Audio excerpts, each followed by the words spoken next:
creative and personal in their ways. Through seemingly harmless links, they would try to steal your data, introduce malware, or scam you out of your money. Ika nga, one click is all it takes. Recently, our inboxes were bombarded with spam messages from different unknown numbers offering cash or a job. At syempre, ang walang kamatayang nanalo ka daw ng raffle. In a span of 3 days alone, Smart was able to block 23 million of these kinds of texts. 3 days, 23 million. Globe, on the other hand, was able to block more than 784 spam and scam messages in a span of almost 6 months. This is a staggering number of messages that prey upon the vulnerable, like those who are unemployed, in need of money, or are just unfamiliar with these schemes. And it only gets worse.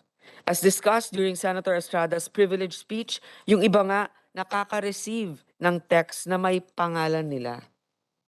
At times, full name pa nila ang ginagamit.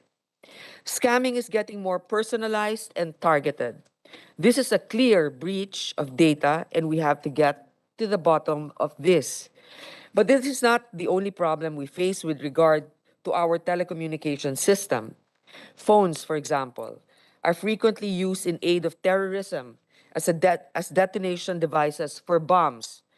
Several successful and attempted bombings in 2022, such as those that targeted provincial bosses in Maguindanao in April and Coronadal City in May, were found to have been detonated through mobile phones. Nandiyan din ang ating walang katapusang problema sa fake news, trolls, at cyberbullying. And of course, we have other forms of fraud such as voice phishing or vishing, among others. This is where the importance of instituting a registration system that comes in, especially for SIM cards. Hindi lingid sa ating kaalaman that the proposal for the mandatory SIM card registration had been excessively discussed during the previous Congress. We were able to produce a bill that passed through the rigors of lawmaking procedure but was unfortunately vetoed. But scams like this, among other cybersecurity and telecommunications issues in the country, highlight the need to institutionalize a protection mechanism for millions of mobile phone users in the country. Kaya naman hindi namin binubuksan ang pinto para kaya hindi namin kaya muli namin binubuksan ang pinto para sa panukalang ito. For today's hearing, we are going to discuss the 6 Senate bills that propose a mandatory registration of SIM cards in the Philippines. We shall discuss these side by side with 2 resolutions seeking the investigation of the rising number of text scams in the country. We also want to hear from the relevant agencies on what has been done to solve this. May nagawa na ba ang National Telecommunications Commission, ang National Privacy Commission, at iba pang ahensya tungkol sa mga database leaks tulad nito? May naparusahan na ba? Gawa kaya ito ng isang global syndicate? Paano at saan nila nakuha ang mga personal na impormasyon tulad ng pangalan at numero? At ano ang proseso para sa mga gustong magreklamo? Sa mga telcos naman, lumalabas na ang pangalan ng mga subscribers nyo. So how could there not be a possible breach in your database? Online platforms like Viber and GCash, where mobile numbers are used, also have a lot of explaining to do, as there are reports that the registered names on these platforms are exactly what are contained in these spam texts. Gusto din natin mapakinggan ang saloobin ng ating mga consumers at stakeholders na siyang napeperwisyo at nadidismaya sa patuloy na paglaganap ng mga texts at malicious information. In fact, I just received a letter from a concerned citizen who gave a very detailed narration on how he received a text scam with his full name in it, despite having followed a very strict privacy regimen. And I will detail this to you later on. Further, the complainant sought redress only to be given the runaround by the agencies. The NTC Consumer Complaints Division said that, ito, and I'll quote it, mali pa yung grammar. It do not have the technical know-how. Imbis na it does not have the technical know-how, forensic technical exam to determine the source of the privacy breach and if device is compromised. The National Privacy Commission told him that while it may have the technical know-how to check, meron pala ang National Privacy Commission, to check whether this device was compromised or not, they would not personally confirm or deny this, and that ultimately the only person who can truly identify who was behind the privacy breach was him, the complainant. Paano nangyari yun? Ikaw na nga yung nag-complain dahil di mo kilala kung sino yung nanloko sa'yo. Ikaw pang responsable na malaman kung sino sila. Eh kung hindi nga kaya ng NTC, yung ordinaryong may-ari ba ng cellphone na yun, kaya? Lastly, the NBI NCR Cybercrime Division said that since no crime had been committed, this is not under their jurisdiction. Imagine, tatlong ahensya ng gobyerno, pinagpasapasahan ang reklamo. Platforms like Viber and GCash, where mobile numbers are used, also have a lot of explaining to do, as there are reports that the registered names on these platforms are exactly what are contained in these text scams. Gusto din natin mapakinggan ang saloobin ng ating mga consumers at stakeholders na siyang napeperwisyo at nadidismaya sa patuloy na paglaganap ng mga scam texts at malicious information. In fact, I just received a letter from a concerned citizen who gave a very detailed narration. Sorry. The complainant now comes to this committee. The closing salvo of his letter reads, "As you can see, this has been a very cumbersome and onerous ordeal for me. This is a very personal issue for me as I have been extremely careful about my digital footprint, and that is the only reason why I'm still coordinating with the government agencies above to ensure that action is taken and the investigation comes to fruition. I can only imagine how another private citizen with the same experience as mine will respond to the back and forth of the government agencies supposedly managing these issues and their seeming lack of urgency, creativity, and foresight to solve said issues. It is my utmost hope that your committee will be able to pass Senate Bill 99 and ultimately affect change in the NTC, NPC, and NBI so that they more comprehensively deal with issues relating to privacy breaches and tech scams. I want this letter with its personal details blacked out to protect further identity fraud, to be inserted into the record because it really begs the question, kung ang isang tao na sobrang maingat at maagap ay napapadalan pa rin ng personal scam messages, paano na ang milyong-milyong iba pa na nagkakalat ang digital footprint? So nag-iingat na nga. So baka yung mismong mga providers nila ang nagbibigay ng impormasyon nila. From all these parties, we will seek guidance on how we can further strengthen the existing SIM card registration proposal. This measure should come from the collective wisdom of everyone. I would also like to manifest that the position papers previously submitted to the committee during the 18th Congress be adopted and form part of the report that this committee will submit. Sa harap ng malikhain at makabagong panlilinglang sa makabagong panahon, hindi na totoo na walang biktima kung walang magpapabiktima. The burden should not be on the consumers to avoid clicking suspicious links or to avoid falling for scams. And the solution should not be just to block the unknown number. The onus should also be with the telecom companies to ensure privacy of consumer data and on the government to plug the gaps and face fully the dangers in the current telecom system. It is my hope that we conclude the discussion on this matter. We are in unison of supporting to build a safer and more secured mobile use and cyberspace in the country. Before I yield the floor to my fellow senators who are joining us today, may I request the committee secretary to read out the names of the resource persons who are present, but I would like to acknowledge the physical presence of Vice Chair JV Ejercito, Senator Majority Leader Joel Villanueva, and Senator Villar, Mark Villar. Secretariat, please. Do we have any senators online present? We have Senator Nancy Binay, Madam Chair. Senator Nancy Binay is also recognized.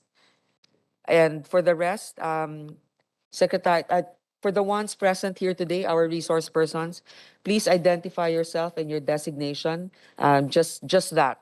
And then for the ones online, we will do so after the opening statement of Senator Joel. And do we have from you, Vice Chair JV? Do you have an opening? Okay, we will do the openings of the senators because they had another urgent meeting happening today. So go ahead, Secretariat. Please, let's start with you, sir, from the NBI. Magandang hapon po sa inyong lahat. I am Head Agent Palmer Malyari. I'm the current head of the Cyber Investigation and Assessment Center of the NBI.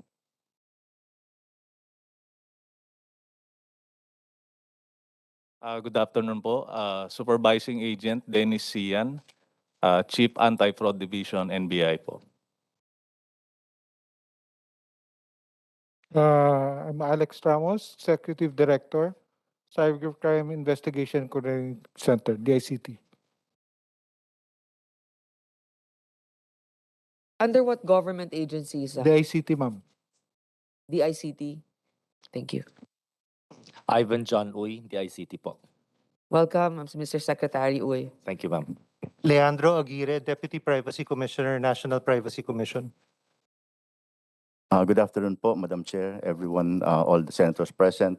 Attorney Cordova po, Gamaliel Cordova from the NTC. Good afternoon. Yan yung mga mainstay natin dito. Suki. Good afternoon, Madam Chair, Your Honors. Edgardo Cabares po, NTC. Pinagtatrabaho ka pa rin ni Attorney Cordova. Okay. Good afternoon, Madam Chair and members of the committee. I'm Attorney Jane Hazel Marie S. Garcia Dobler from the Department of Justice, State Council. Good afternoon, Madam Chair. Fellow public servant in the government, I am Police Brigadier General Joel Doria, the Acting Director of the PNP Anti-Cybercrime Group. Good afternoon. I am Paulo Martin Santos, the Chief Network Transformation Officer of Converge. Good afternoon, Madam Chair and fellow persons as well as senators. I'm Ariel Tubayan, Head of the Policy Division of Globe Telecom. Madam Chair, dear senators, good afternoon. Attorney Kenneth Reganion, Senior Manager for Regulatory Affairs, Smart Communications. Hey, welcome. Thank you for our guests for taking the time to be here today. Now, the chair recognizes Senator Joel Villanueva. This is in order of arrival. Thank you, Madam Chair. Marami pong salamat. Magandang hapon po sa ating lahat, sa aking mga kasamahan sa Senado. Una, sa ating chairperson, Senator Grace po, to my distinguished colleagues. My two deputy majority leaders are here. Deputy Majority Leader JV Ejercito and Mark Villar. Thank you. And Senator Nancy, mapagpalang hapon po sa ating lahat, sa ating mga guests, sa ating mga mainstay, Madam Chair, sila Commissioner Cordova, my good friend, Attorney John Uy, and the rest. Mapagpalang hapon po sa inyong lahat. First of all, Madam Chair, I would like to associate myself, and I was about to second your motion in including the letter and the records from the last Congress be included in today's deliberation, considering the importance of this very important topic. Madam Chair, again, I'd like to commend the chairperson of this committee, our esteemed colleague, our amazing Grace, Senator Grace po. I am confident that with her at the helm of this committee, significant measures will be passed to help improve our country's public services. I'm sure everyone, just like this representation, has received unsolicited text scams or spam messages. I myself, for instance, received at least 8 to 10 spam messages every single day. And unfortunately, yung binabanggit nga ni Senator Grace kanina, ang ating chairperson, hindi lang pangalan ko. Minsan sasabihin pa yung kapatid mo na mayor ng Bukawi. Can you imagine? Ganun na kalala yung information na nakukuha nila sa atin. And I'm sure maraming nakaka-relate sa ating mga kababayan na nakikinig ngayon sa atin. Maraming katanungan and a lot of questions were raised by our good chair. And dadagdagan ko lang, yung bottom line talaga is where these data breaches come from. Did the data breach come from e-wallets, messaging apps, social media sites, COVID-19 contact tracing apps and lists, booking websites for online gambling? Nakakalungkot kanina binanggit ni Madam Chair na hindi totoo yung walang maloloko kung walang magpapaloko. Imagine, nasa 3 million ang unemployment natin. Underemployment is about 7 million. Sasabihin ng text scammer, yung 5 piso mo, tatamang 5 milyon. Sinong hindi may engganyo? Again, no, sa suking sari-sari store ba ito? Nakukuha dun sa nagbebenta ng cellphone load? At this point, wherever we leave, our contact information is a potential source of the data breach. What is clear is that the information is used by cyber criminals in luring their unsuspecting victims to access their personal data and obtain their money. And I will quote the ICT, in 2019 National ICT Household Survey, sabi ho dito, 15.9 million Filipinos reported having been victims of SMS fraud or text scams. Madam Chair, 15.9 million na yung nag-report. Hindi pa ako kasama dito yung hindi nag-report. Ang pinakamalaki ho yung sa Region 3, my home region, reporting the highest number at 3.48 million. Particularly upsetting are the recruitment scams that feed on the desperation of unemployed Filipinos who part with their personal information and money in order to land a non-existent job. Wala ka na nga trabaho, may scam ka pa, pambihira. Hindi na nga natin hindi na tayo makalikha ng trabaho, hindi pa natin maprotektahan yung walang trabaho, my goodness. I'm just a little upset, and our good chair made mention a while ago what we are doing, because I read the report, for instance, Madam Chair, in Singapore when they came up with the response of Anti-Scam Center.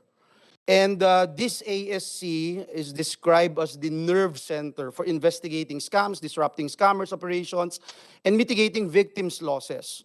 Going on its 4th year na po, Madam Chair, it continues to fulfill its role in Singapore's primary anti-scam agency. It's headed by Singapore Police Force and follows a multi-pronged approach to cybercrime, including, and I would just mention, no, baka kasi matuto tayo sa ibang bansa, enforcement, freezes bank accounts, intercepts money, engagement, partnership with banks for tracing and retrieval of funds, engineering, new technologies to detect and analyze scam trends, education, trains bank officers, inform public from scams. Right now, Madam Chair, more than $200 million has been recovered by the Anti-Scam Center, with the police now targeting scammers even before people realize they have fallen prey and make a report. So may proactive response sila. I'm just sharing this because perhaps we can learn from other countries. According to NTC, binanggit nyo kanina, Madam Chair, nag-block na yung Globe ng 784 million. Ang Smart, nag-block ng 23 million smishing messages in just 3 days. Again, yung Globe deactivated 14,058 scam-linked numbers and blacklisted 8,973 numbers. But again, you compare it with the 15.9 million na nagrereklamo na, Madam Chair, parang medyo malayo pa din nun. So, hindi ko patatagalin itong deliberation natin. I'm sure this is very important. And for this purpose, I just wanted to put on record, Madam Chair, that this representation filed Senate Bill number 366, which will require prior consent of subscribers before any advertisement or promotional messages are sent to them. This bill also mandates mobile network providers to provide user-friendly reporting mechanisms for their subscribers. In America, and I mentioned this on the floor when Senator Jinggoy Estrada delivered his privileged speech. In America, meron sila yung US Federal Trade Commission. Nag-allow sila ng 4-digit number, 7726, o yung anti-spam nila, no? And ipo-forward lang nila yung message doon. Nakaka-respond po kaagad sila. I'm just sharing this kasi we can learn from these countries. Madam Chair, it is imperative that the interests of our telephone and mobile subscribers are protected and upheld in line with the policy of the state to protect the fundamental right to privacy of communication while ensuring free flow of information. Marami po tayong pwedeng magawa, and we laud again the leadership of our chairperson, Senator Grace Poe, for spearheading today's discussion. We believe that we must be proactive in providing policy guidance and lasting and not merely palliative solutions to finally put an end to this persistent and pernicious problem. Sobra na po ang scam, sobra na ang spam, itigil na ang scam. So maraming salamat po, Madam Chairperson, and may God bless us all. Thank you. Thank you, Senator Joel, for that very constructive and quite interesting information. It offers some sort of a solution for us to look forward to if we're only a little bit proactive and serious about mitigating this issue. I would like to acknowledge the presence of the Vice Chair also of the Committee on Public Services, Senator Jinggoy Estrada. Thank you for your presence, sir. And now, Senator Mark Villar is recognized for his opening statement. Yes, thank you, and magandang hapon po sa inyong lahat. Madam Chairperson, Senator Grace Poe, and I'd like to also greet my colleagues who are here. Majority Floor Leader Joel Villanueva, and of course, Senator Jinggoy Estrada. Good day to you all, and all the Senate staff here who made this hearing possible. It is high time to provide protection to the people from these unscrupulous individuals who are taking advantage of modern technology in order to proliferate their fraudulent schemes. Ako nga halos araw-araw po may nare-receive po akong mga solicitation sa text at halatang-halata po scam yung mga text na nare-receive ko. Kaya nakakalungkot lang. And it's sad that deceitful minds continue to evolve and as the technology advances forward. We must act now so that this anonymity enjoyed by these minds, these criminal minds, and user shields may be put aside.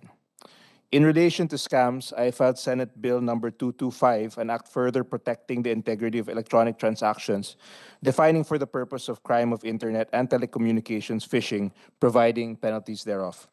These acts are perpetrated to acquire sensitive information by masquerading as a trustworthy entity in an electronic communication. Phishing targets emails, telephone, or text messages by someone posing as a legitimate institution to lure individuals into providing sensitive data. These types of scams are also becoming rampant. To continue, I am also for the thorough discussion of the SIM card registration measure in order that in protecting the rights of our citizens, we also make sure that certain constitutional rights will not be encroached upon. So thank you, and I look forward to having a fruitful and productive hearing today. Thank you, Senator Villar. Secretariat, can you please identify those resource persons present online? Thank you, Madam Chair. Good afternoon, Your Honors. For today's organizational meeting and public hearing, the following resource persons are virtually present. From the Department of Information and Communications Technology, we have Director for Finance, Mr. Chad Moscoso, and for Policy and Legal Affairs, Yusek Jose Vicente Salazar. From the Department of Trade and Industry, we have Director Marcus Valdez II. For the Department of Justice, joining us virtually is Attorney Gerald Sosa from the Cybercrime Office. From the Bangko Sentral ng Pilipinas, virtually present are Director Melchor Plabasan of the Technology Risk and Innovation Supervision Department and Attorney Charina De Vera Yap of the Consumer Protection and Market Conduct Office. From Smart Communications, we have Vice President and Head of Regulatory Affairs, Attorney Roy Ibay. Also joining us virtually for PLDT, we have Chief Information Security Officer Angel Redoble and Mr. Kevin Pangan of the Regulatory and Strategic Affairs. For Dito Telecommunication, we have Attorney Kenneth Centillas. From Secure Connections, we have Ms. Mary Grace Mirandilla Santos, Mr. Angelo Gutierrez, and Mr. Frolan Tahale. And from the think tank Privacy and Security by Design, we have former Privacy Commissioner, Mr. Raymond Liboro. That's all, Your Honor. Thank you to our secretariat. May we begin with anybody here physically present who may have an opening statement? Good afternoon again, Madam Chair. We submitted po a position paper to the Honorable Committee. I think it was sent by email yesterday, and we added some other information this morning. Can I go through? Yeah, yes. Just not the whole Yes, yes. thing. I've seen it. It's pretty long. So go ahead.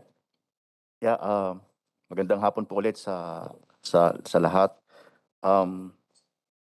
In relation to the present text scams that we are receiving, we wish to inform the committee that since 2015 up to the present, the National Telecommunications Commission has been doing a comprehensive information drive. Ang amin pong ginagawa is we ask every time there is a new variant na lumalabas po ng text scam, we ask the telcos to text blast to all the subscribers na a warning that wag po maniniwala dito sa mga lumalabas na messages na to. And then we also ask our regional directors to go to the media in their respective areas and to be interviewed and to make announcements and warnings po to the public para po ma-inform ang ating public na ganun po that there are scams that are being perpetrated. For 2022 alone, Your Honors, we were able to send 3 text blasts, May 2022, June, and August 2022 po. Ang konti nun, ha? 3 lang, ha? Yes, ma'am. Samantalang araw-araw, ang average siguro mga 5 o 10 nakukuhang mga text scam messages. We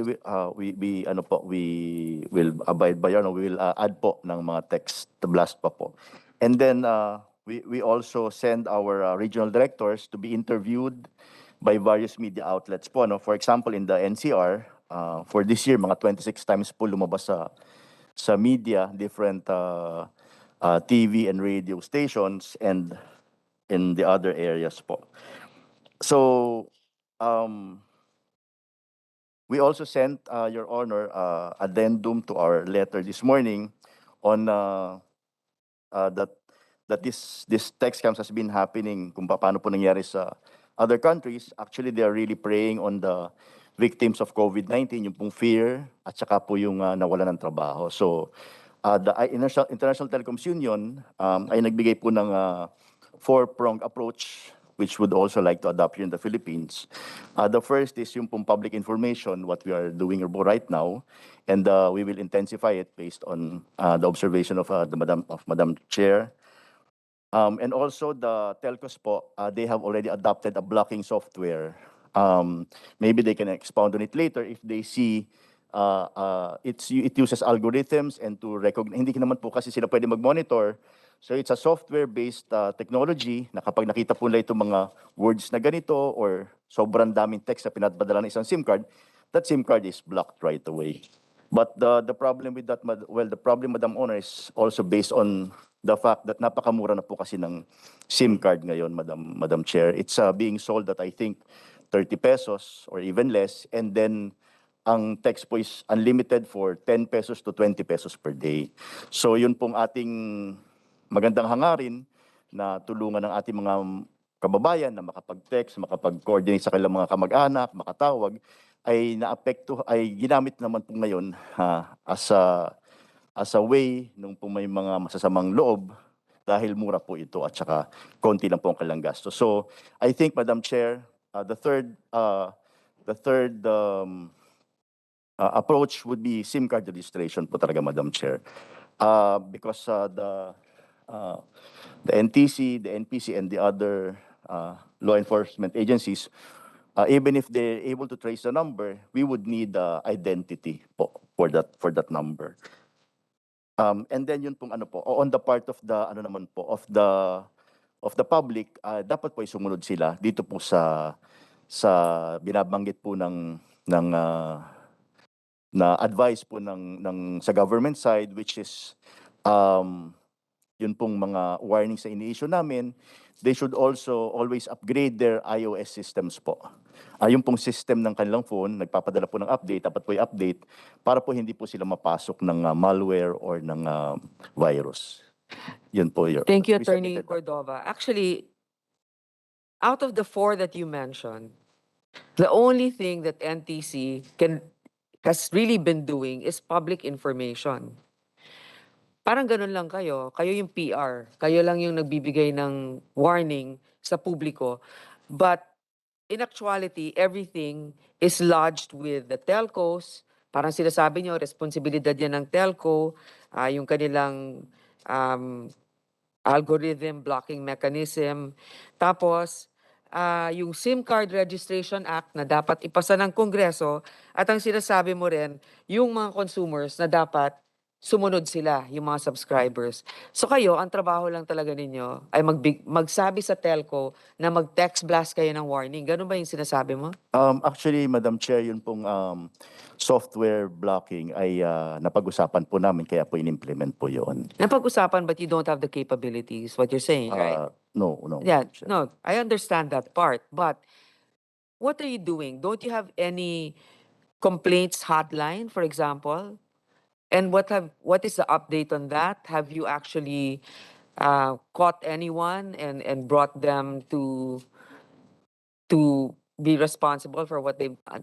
Can you explain? Yes, Madam Chair. We have a hotline po. Ano yung hotline ninyo? It's in our website. Nasa website lang po namin. I'll get it po. And Hindi mo memorize yung hotline number niyo? hindi ko po memoryado. Sandali lang po. Kung hindi nga po ninyo alam, Mr. Chairman, kung anong hotline number ninyo, kami pa kaya? I will get it po. Nasa website po kasi namin, Madam Chair. So we get complaints po from there and then we block po the numbers that are complained of. You know, I'm very disappointed. This is something, if you were really serious about this issue, this would be at the top of your head and you would really tell the public, this is the number that you call and you text. The number po, 896 OSPAC. Ano? Ano po, the number po is OSPAC. Susundin lang po yun, OSPAC po. Yun po yung ano. Sige, sundin mo yung hotline. number. Ano yon? Yes, ito po. Public Assistance Center po kasi yun. OS. PAC po. 896 ano po, O is 6, S is 7, P 7, A po is 2, and C is 2 also. Attorney Cordova, how long have you been at the helm of the NTC? 12 years, ma'am po. 12 years. Yes, ma'am. You think the learning curve should be over by now? Yes po. I know that we are trying to catch up with technology, but this is very basic. Di ba parang 911 yan or kung ano man yung mga number na pwedeng itawag. Pag nagpapadala ng babala or warning yung mga telco, sinasama ba nila itong 896 OSPAC? Parang hindi ko naman, may I ask Globe or Smart if you've been provided that hotline number and if you've actually sent that information to your subscribers? Mr. Raganon, you're recognized. We do have the general hotline of NTC for consumer complaints that our subscribers can report hotlines. Okay, what's that? Can you give me an example of one of the text blasts that you've sent recently? As for text blast, Your Honor, I'll check whether we did message the hotline for NTC. Okay, I think it would be wise to include the, yes, Yes, Chairman ma'am. Cordova. Just to add po, what we do po kasi, we don't put the hotline. Kasi po, ang nangyari po kasi, it's possible that meron po kasi mga nangyari before na nirereklamo ang isang number, yun po pala ay sa kaaway lang po nila. It's not because of a text So parang text phishing. sinasabi mo may hotline kayo, pero sikreto. No, no ma'am. No ma'am. Hindi po. No, Kapag ka po, so why would you even have a number if you're Um, not ready for these kinds of intrusion? no, no ma'am. We are ready po. What happens po kasi is we ask them to file a complaint. So that if, for example, we block a number and that the number is not really, hindi naman po talaga text scam, meron po kaming complaint na basis to block that number po. Okay, I understand that there has to be some sort of correspondence just to verify. But can you tell me how many already have submitted a complaint in that hotline, and what actions have you taken? For 2022 po, we have around 800 around 800 complaints and na-block po lahat ng numbers na kinomplain, ma'am. Okay. Ilan bang may ilan bang may cellphone? Ilang milyon? 100, maybe 100 plus million, Your Honor. 800 lang yan. Alam mo, this is so tragic. It's funny already. I mean, 800 lang yung natanggap ninyo kasi nga kahit ako hindi ko alam meron pala kayong hotline. At ayaw yung ipasabi yung hotline kasi baka malito kayo dun sa... Ay, nako.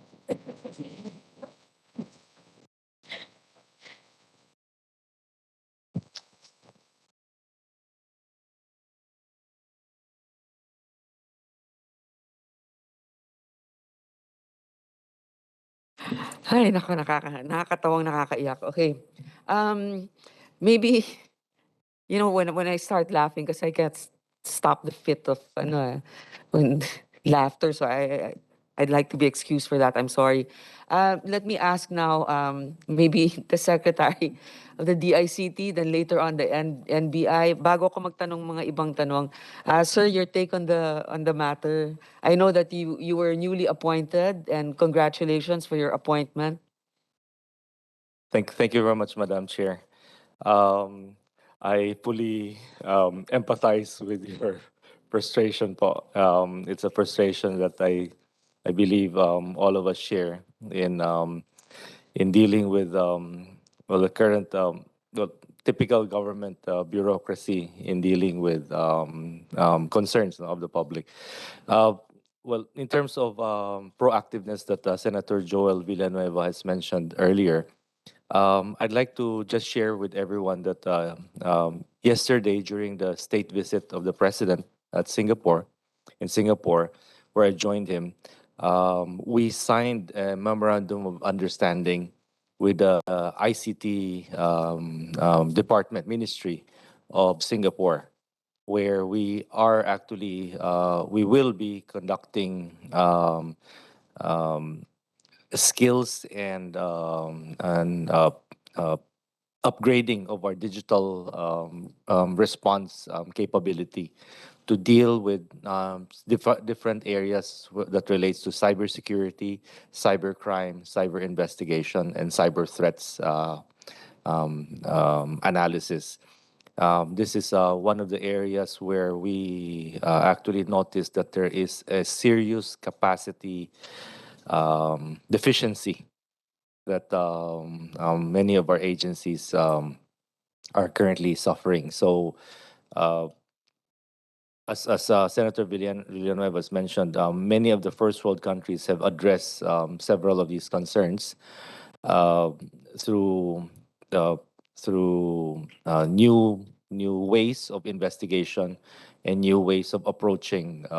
Many of these cyber scams actually are deeper than what it seems to be, no?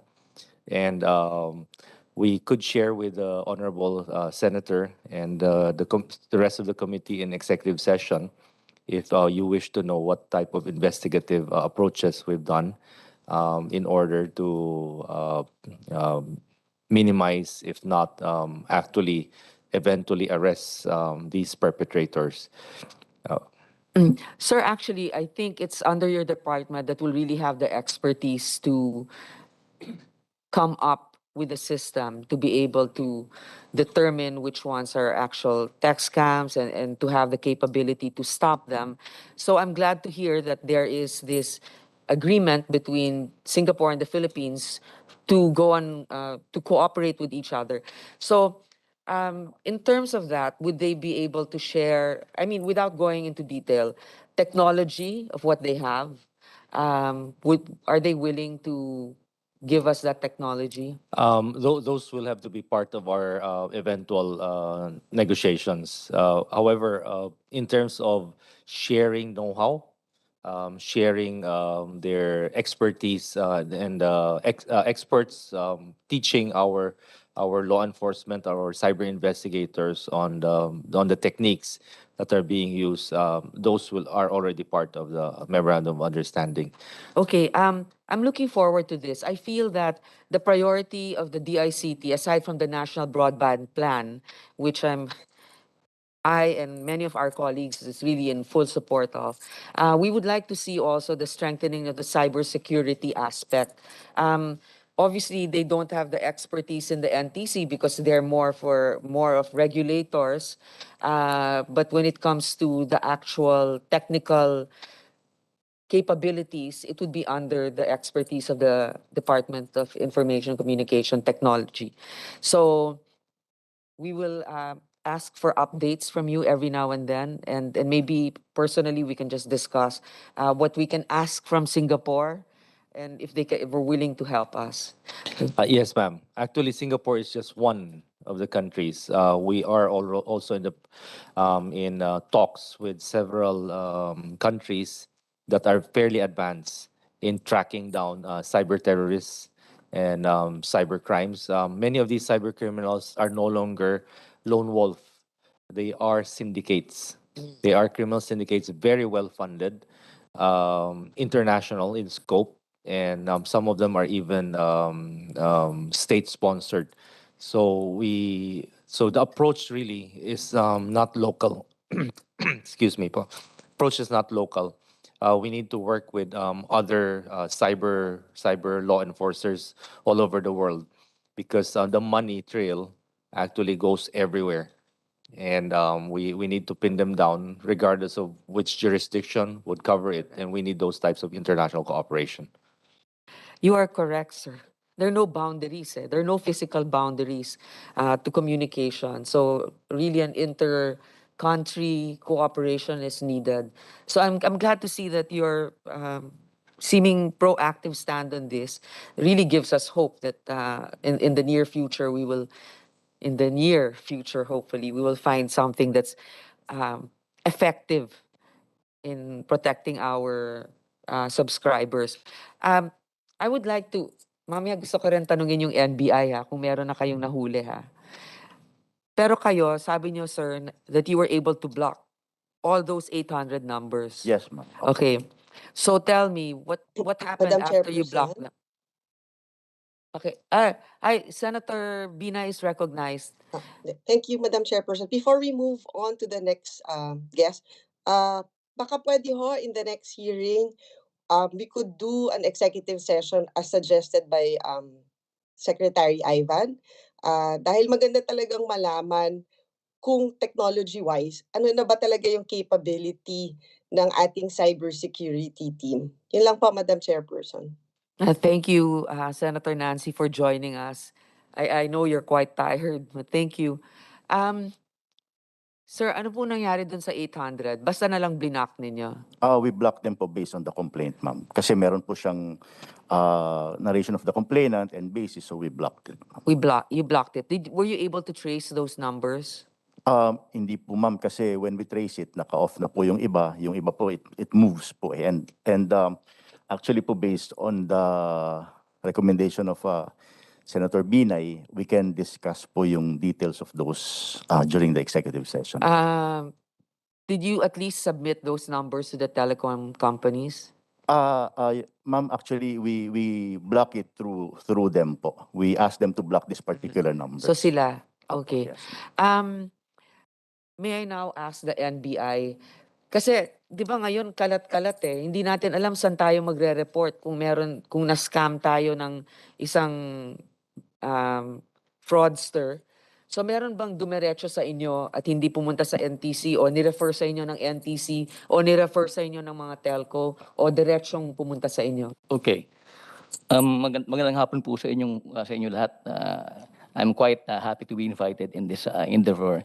Kasi po, I feel that ako po bilang bagong designated na head ng Cyber Investigation Assessment Center would be able to speak about this with empathy and passion. Kasi po, I think, alam po ni Secretary Uyan, I actually pioneered cybercrime investigation in the NBI. I was the first one to apply for a search warrant in 2001.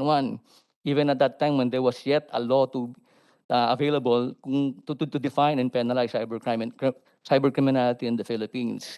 And even dating back the year 2001, I have been speaking about the limitations of law enforcement with respect to securing information for us to be able to pinpoint to people using prepaid SIM cards in the crimes that they actually commit. Ilang beses po akong umattend ng Senate hearings before. Nagsalita po ako. Masyadong simple po yung mga crimes before.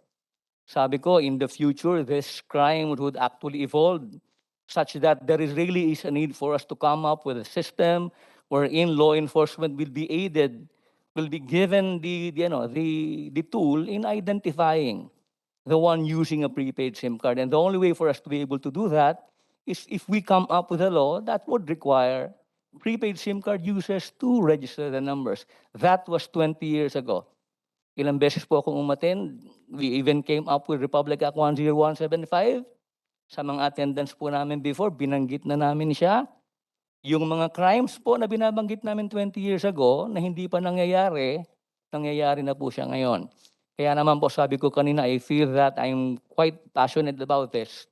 Kasi 2 months from the time of my designation, yung sinasabi ko na noong 20 years ago nangyayari na po ngayon. Kaya po ako masaya na imbitahan po ako ulit dito. So finally, dati hindi kayo yung head niyan. I was actually the executive officer of the Anti-Fraud and Computer Crimes Division in 2001 up to 2009. Then the NBI eventually separated the Anti-Fraud from Cybercrime Division.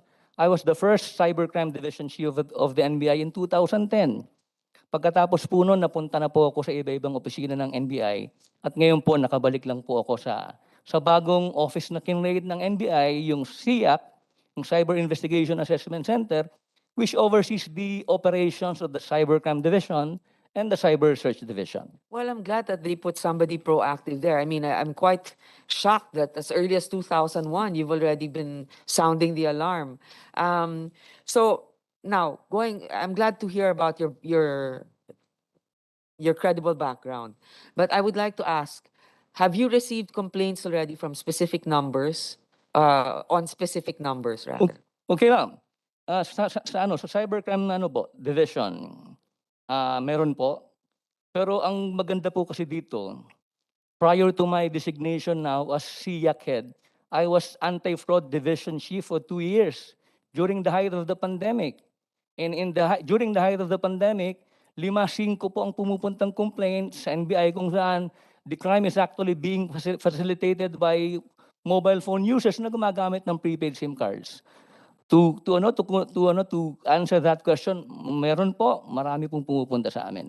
And unfortunately, while we will be able to act on it based on what is available to the NBI, we will always end up facing a blank wall because in order for us to be able to arrest, kailangan i-identify. For us to be able to arrest and eventually file cases, we have to identify. And pag na-identify na po namin yan, we will be able to eventually file the case before the prosecutor's office. So what Pero you're wala saying, po. right now, hindi ninyo ma-identify kasi nga tatapon lang yung SIM card na ganon. Noon pa po, sinasabi namin na a lot of criminals using prepaid SIM cards would only use the prepaid SIM cards for the purpose of perpetrating the crime. Pag natapos na po sila sa krimen nila, all that they have to do is dispose the SIM cards. Okay. Wala na, we wouldn't be able to pinpoint or identify them kasi hindi na sila available sa system. Okay, so bale wala pang napaparusahan dito sa fraud na ganito. Meron na bang na-file ng kaso na nahulihan na nagpapadala ng mga illegal na mga bagay o kaya meron na ba? Ma'am, just from my recollection, I think before po kasi, when when the perpetrators were not so creative yet, they stayed in one place. I think Globe, katulong po namin ng Globe noon, we were able to, ano po, sa Batangas, nakahuli po kami ng isang place Nakahuli. kung saan po may gumagawa nito na parang isang barangay po siya, I think Batangas. later on, of course, we'll hear from the Data Privacy Commission kasi sila yung ayaw nito eh. Sila lang eh, I think. Pero lahat naman tayo, I think we're in agreement that this should be, and I don't think there's any constitutional problem here when the state's interest is in peril.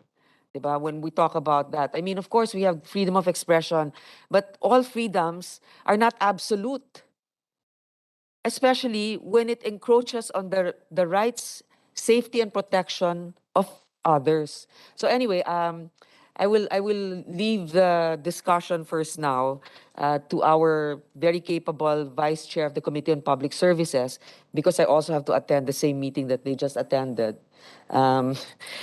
So I will give him a copy of this. I'm sure he's very aware of the situation as well. Okay, I will be back.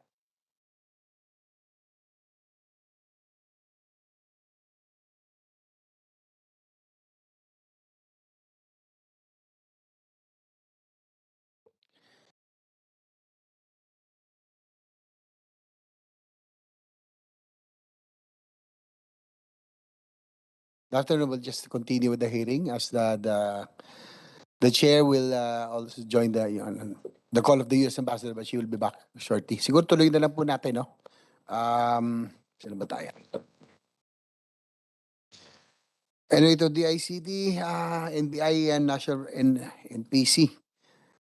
Does our siguro baka natanong natin ito, pero I don't know, but just want to hear also. Does our cybercrime defense in the government also involve as fast as these digital transformation and scams? So siguro ba una na ang DICT, Attorney Secretary?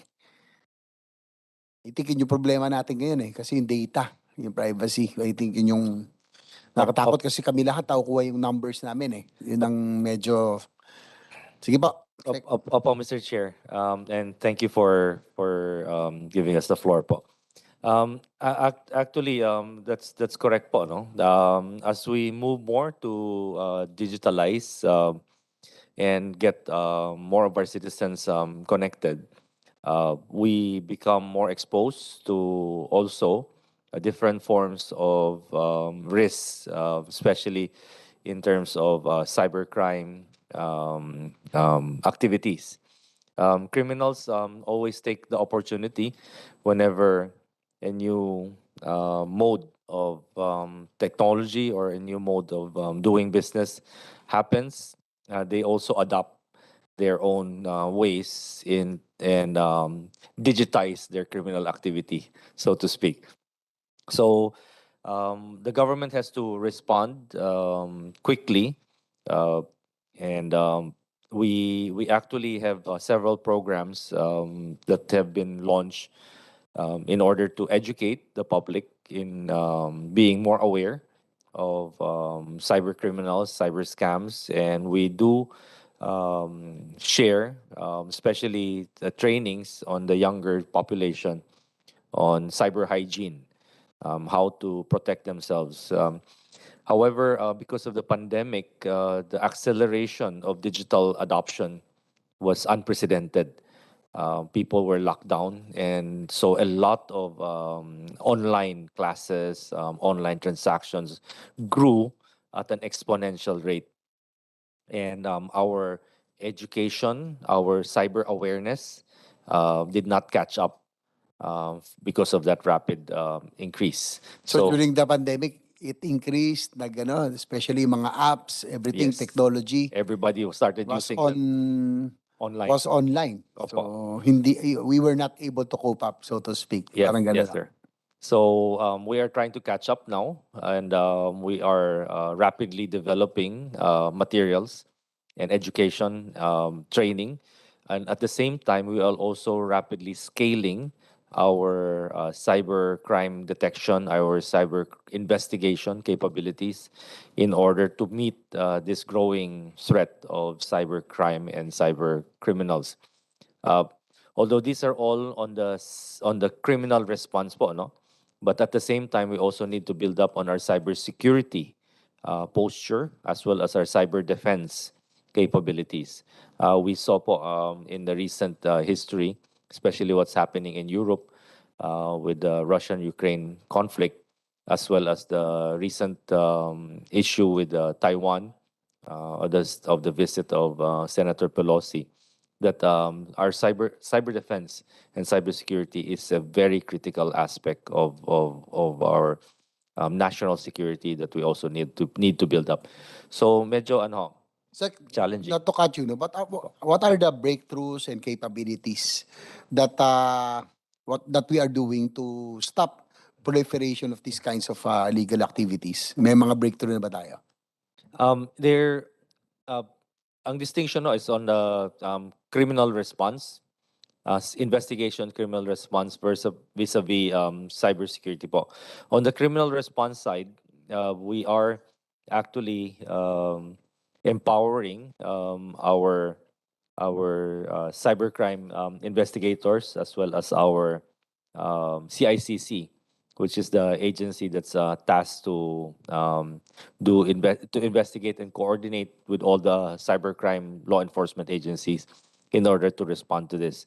So we have a brand new executive director po. I think he was just appointed a few weeks ago, and he's on currently he's on top of the situation.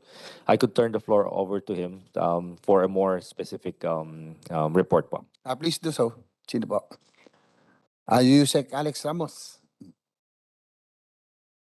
of Class 88, Maningal. Thank you, Senator.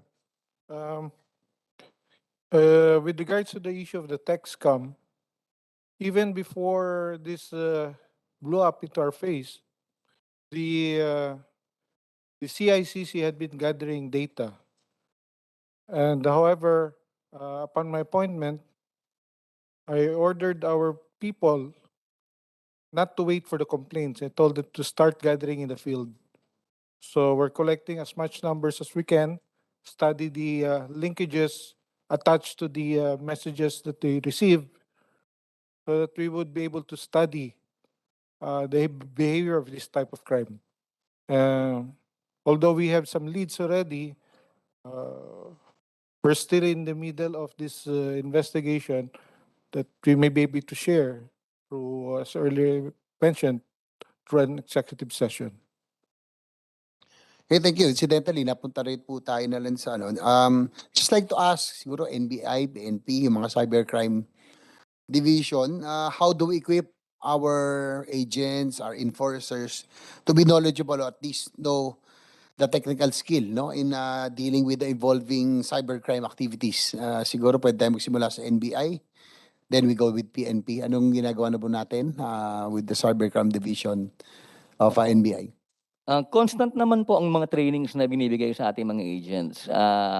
And I am quite glad in saying that while crimes actually evolve, yung crimes na nag-evolve naman po with respect to the skills of our agents is medyo at par. Ang kakulangan lang po talaga, apart from equipment to do forensics, is yung tool of that will be provided by the law. Kasi we're actually talking about tech scams. Bagamat magaling yung agent, bagamat merong forensic tools, bagamat kompleto na ang ebidensya, but the very basic question of who actually committed the crime, you wouldn't be able to identify the person using the prepaid SIM cards. And you obviously you wouldn't be able to file a case kung hindi mo siya na-identify. And that could only be possible kung meron po talagang facility that would help the NBI in identifying the person at the end of the SIM card. So yan po ang aming ina-appeal. Yung skills po madaling matutunan is unang-una, as you go with all the cases that you handle on a day-to-day basis, ano na yan comfort zone na nga actually yan, nagiging template na sa amin yan Pero yung paulit-ulit nating i-request that empower us by allowing us, by means of a law, to identify these people, malaking tulong po sa amin yan. I would agree. So that would be the biggest challenge talaga because yung yung prepaid talaga ang hirap i-ano ng identity di ba? So you're saying that when in case the SIM card law is enacted, yung identification, that would make it much easier for every enforced cybercrime division to identify and to solve most of the cybercrime issues? Most po, Mr. Senator. Kasi unang-una, tatlo pong bagay yan eh. Number one is do investigation and eventually, number one is identify the person committing the crime. Once you've identified him, locate him, and collect evidence. And kung hindi na po siya available kasi nagtatago na siya, at least we'll be able to file a case before the prosecutor's office. When additional evidence comes out, nasa fiscal na yung kaso or the case is actually elevated in court, may warrant siya, meron tayong reference point kung saan siya pupuntahan, maaresto natin siya. Pero So po, kasimple siya. probably more than half of the challenge is the SIM card registration. Yes, Sa tingin nyo, pag Mr. Chairman? Yes, Your Honor. sa atin. Mr. Chairman? Yes, si Nancy. Yes, siguro just for the record, Mr. Chairman, during the previous Congress, napasa na namin tong SIM card registration, kaso lang, unfortunately, it was vetoed by the President. Yun lang, Mr. Chairman. And tsaka siguro gusto ko lang din itanong, Mr. Chairman, kasi diba, alam natin, yung dati, yung mga text sa atin, walang pangalan. Pero ngayon, kumbaga, naging personalized na yung text blast. Meron na bang investigation, I don't know which agency, kung paano nila na-access yung ganitong personal information? Thank you. That's a very valid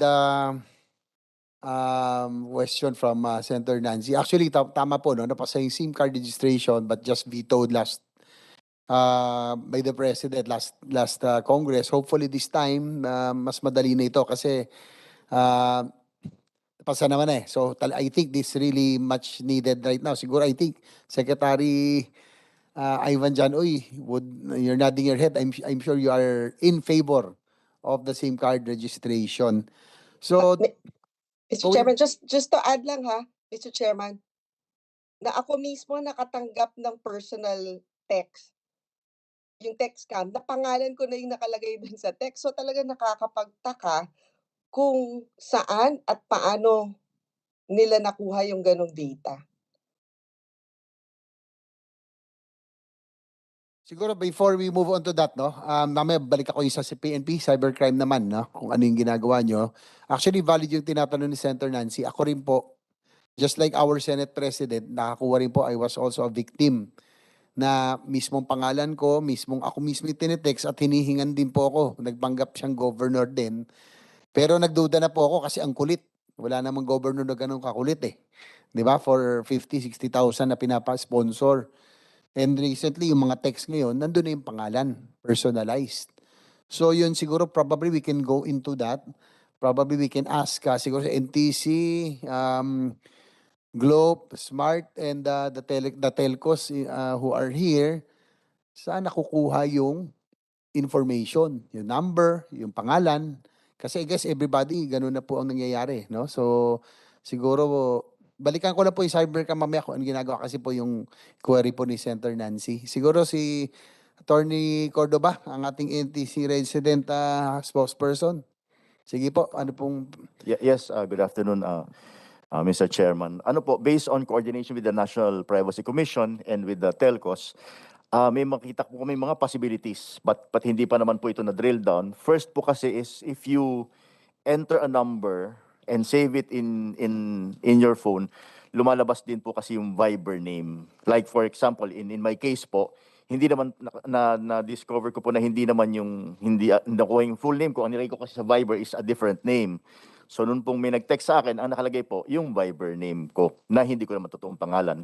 Another possibility po is during the pandemic, marami po tayong sinalihan na groups. For example, yung pong mga sellers, nagbebenta po ng face mask, ng antigen testing, gloves, ganyan. So, maaring doon din po nakuha. And then, if you would remember, so many groups, so many LGUs din po, many buildings are asking for your for your details before you enter during the pandemic. So marami pong possibility, Your Honor. So yun po ang mga pwede. Your Honor, idagdag ko lang po. There was a question from Senator Grace kanina tungkol po dun sa numbers po, yung complaint hotline po ng NTC. This is in our website po. I can... Please, para for the guidance and the information of the committee. Opo, the number po is 02, we have several numbers po, 892-04-464. Tapos isa pa po number, yung pong sinabi ko kanina, palitan lang ito isang number, 892-67722 at saka 02-891-3251. And ano po, nasa website naman po namin lahat ito at saka po yung aming email is consumer@ntc.gov.ph. So yun pong nabanggit po kasi namin kay Senator Grace kanina, meron po mga nagreklamo sa amin. If there's a written complaint, we block the numbers that is nirereklamo na nagpadala po ng spam. Thank you Okay, very much. thank you, Chairman Cordova. Siguro we can ask also sa Attorney Leandro Aguirre of Privacy Commissioner sa NPC. What do you think, where are the data? Probably sa mga Viber nga, sa mga iba't ibang information that are given. Yes, Mr. Chair. So first, we want to distinguish the current smishing messages that have the name with the ones that happened in late 2021 related to the job scams. So the job scams in late 2021, based on our initial investigation and the coordination with NTC and the telcos, seem to have come from involved data aggregators. But the ones that we're seeing now, katulad po na nabanggit ni Commissioner Liel kanina, a lot of this seems to be a result of scraping or harvesting from payment applications, messaging applications. So ito po yung initially nakikita natin. Hindi po to manual harvesting kasi that will not be efficient. So And that would take time. that will take I time. think ito parang ang bilis Parang meron ng Yes, sir. ready data or information that they really get from. Parang gano'n ang naisip natin. So there's an automated way of going through that. So that's what we're initially seeing. We're not ruling out the possibility of a leak or a breach, but based on the evidence we're seeing, it seems unlikely at this point in time. The same with manual contact tracing forms, yung i-encode po lahat ng mga fini-fill out natin because that will also not be efficient and also not consistent with the names that we're seeing from the text messages. So, Attorney, ang tingin nyo, if yung mga data that we filled out, for example, nung lockdown, nung kainitan ng lockdown, sa every time we enter, di ba, lagay natin cellphone, email, at iba pa. So that would not, it's not possible kasi that will iba parang mas madali talaga yung madali siya mag-extract na yun in a ready-made data siguro. Yung talagang what Yes, do Mr. you think? Hindi naman po hindi possible. It's possible, but it's not likely because of what we're seeing right now. And sunod din lang po ako sa nabanggit kanina ni Sec Ivan kanina. Nag-increase po tong gantong mga situations because of the pandemic. I think when everyone had to work from home, there was a shift also in the different technologies that people had to use, and they were they were vulnerable. They didn't have the necessary preparation in mind. Hindi nila naisip yung security. They had to make do with various solutions para magawa nila yung work from home arrangements. Mr. Chairman? Yes, Nancy. The question lang, kasi parang ngayon puros initial findings lang, 'di ba? Kung ano talaga yung pwedeng scenarios. Kailan ho maglalabas attorney ng final report kung ano ba talaga yung concrete na dahilan kung paano nga nagkaroon ng breach of privacy? Yes, Sir Nancy.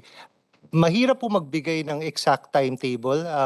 Ginagawa po namin ngayon, pinapalaki namin yung database na ginagamit ng aming Complaints and Investigation Division by asking the public to take screenshots of the the messages that they're getting, email it to reportsmishing@privacy.gov.ph.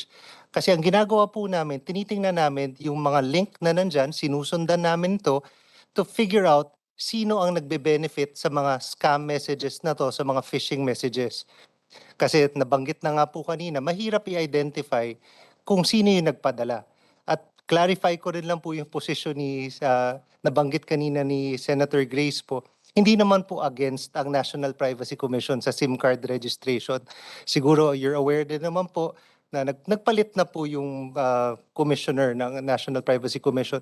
And our position is we support the intentions of the SIM card registration bill.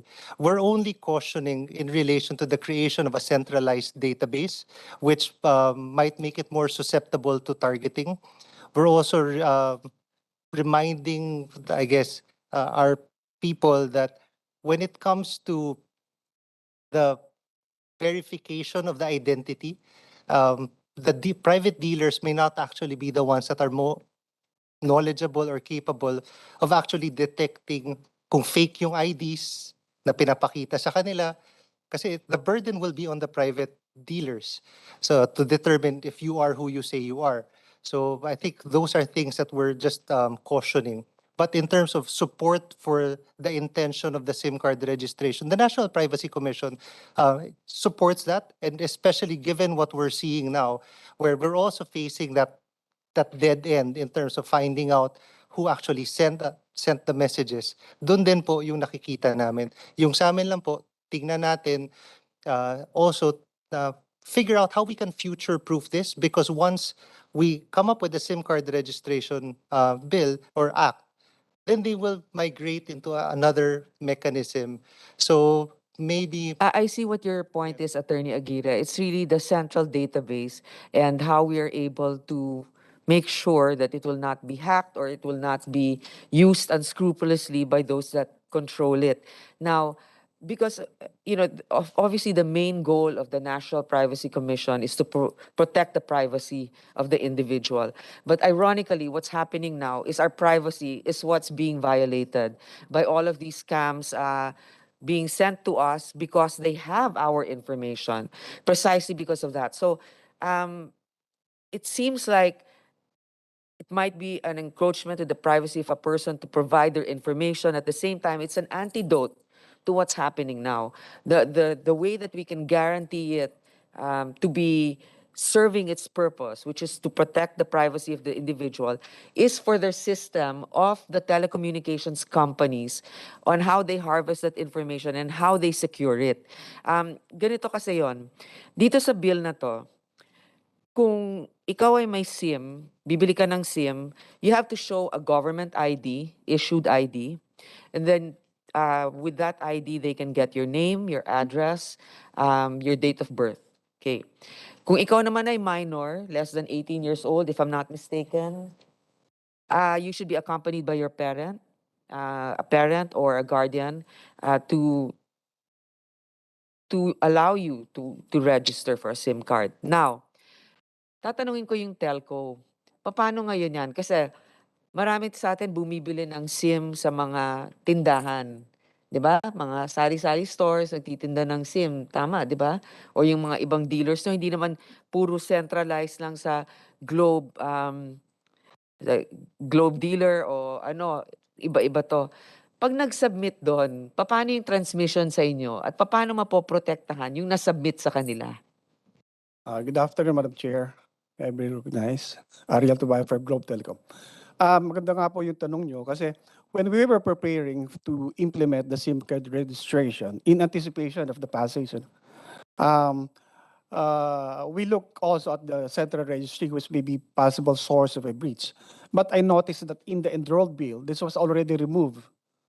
And ang concern na lang really is, do we really want dealers and up to the level of sari-sari stores to be registrants, which may be sources of breach. So, ang naisip namin po, centralized na lang po sa telco mismo ang magre-register. One registrant. And then, possibly, online na rin ang platform to register. And then, So paano 'yon? kunyari, nasa probinsya ako, let's say Iloilo, saan doon pupunta? Yes. We will be providing an online platform for SIM buyers to register. So initially po, what we propose is that although dealers and sari-sari stores may sell the SIMs, these are deactivated at the first instance. They will only be able to use it once they register to our online platform. That's actually, there's more clarity in that and Yes, ma'am. reason. How about for Smart?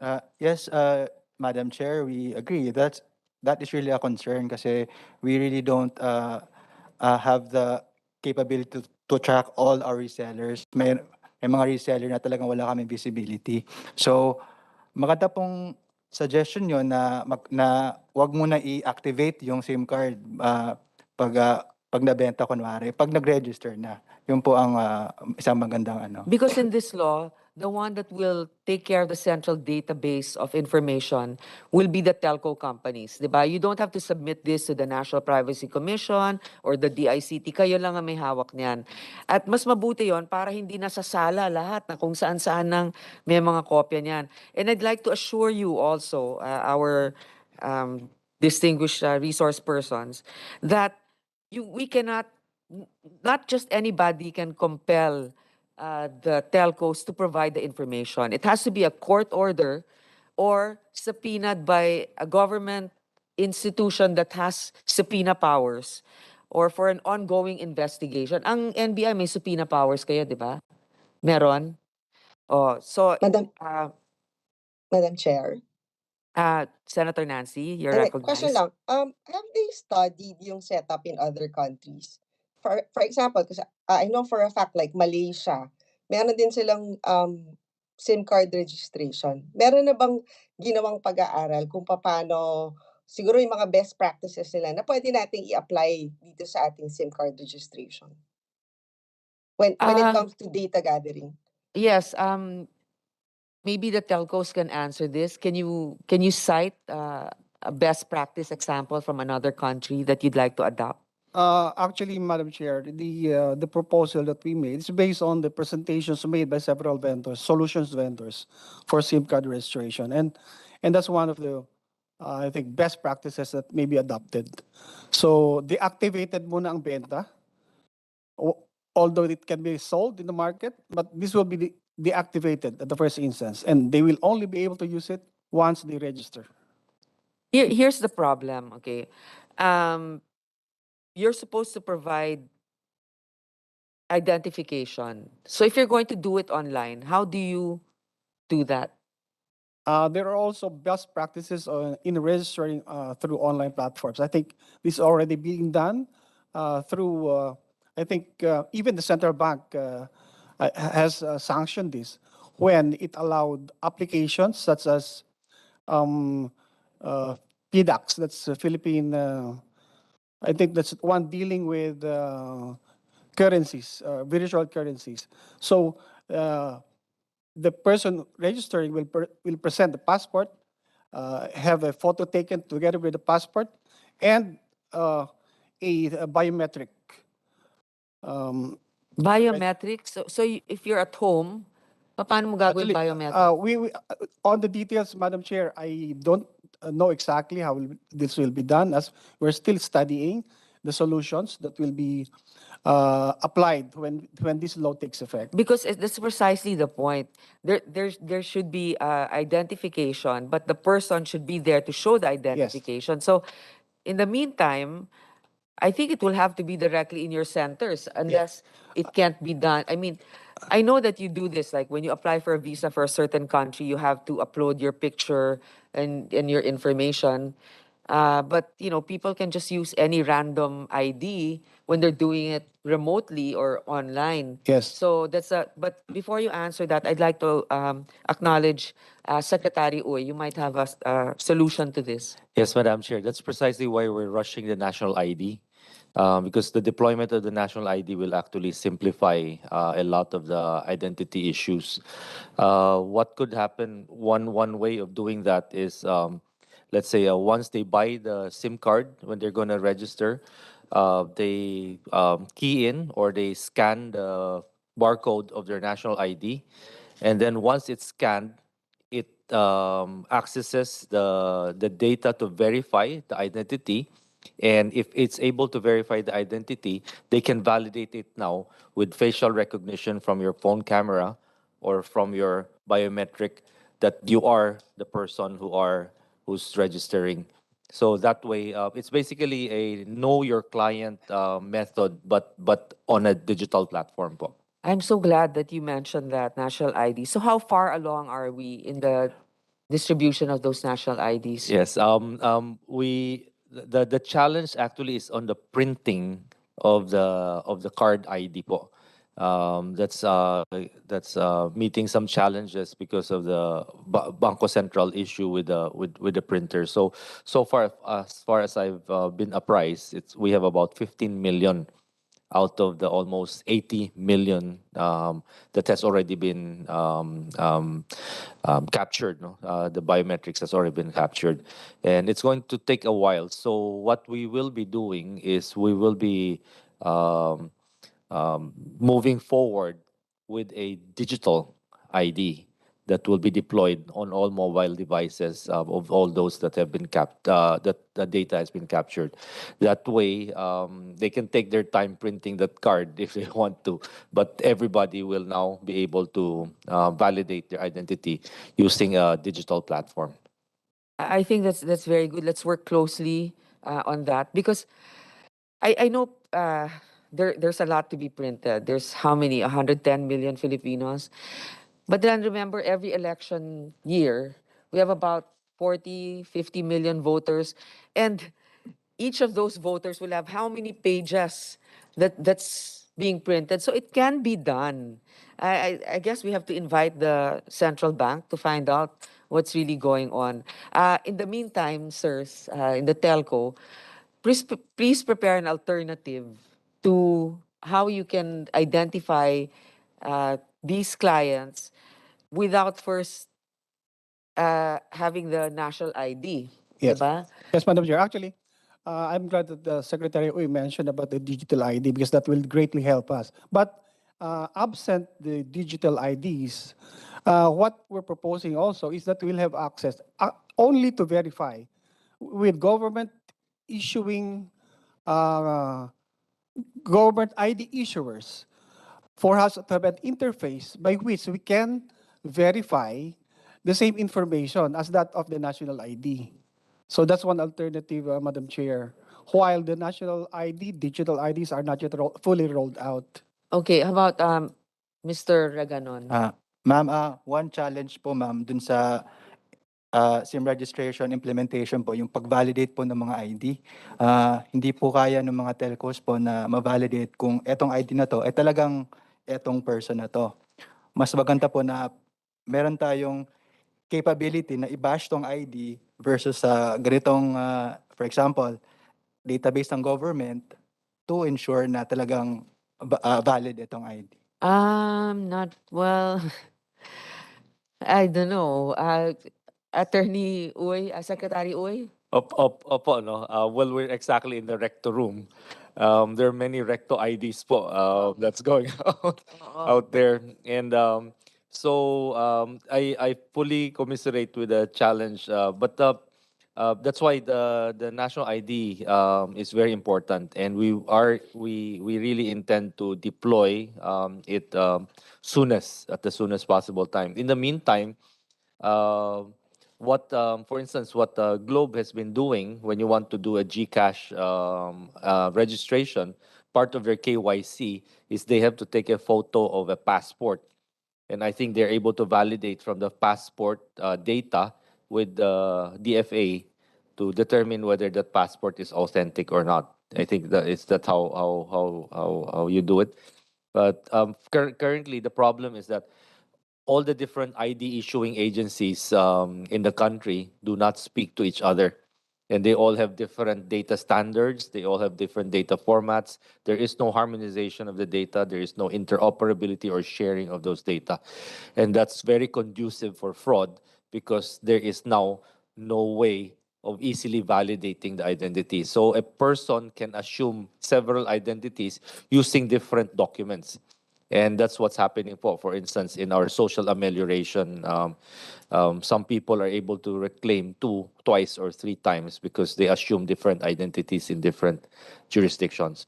So we need to work on that from the systems perspective and from a data perspective.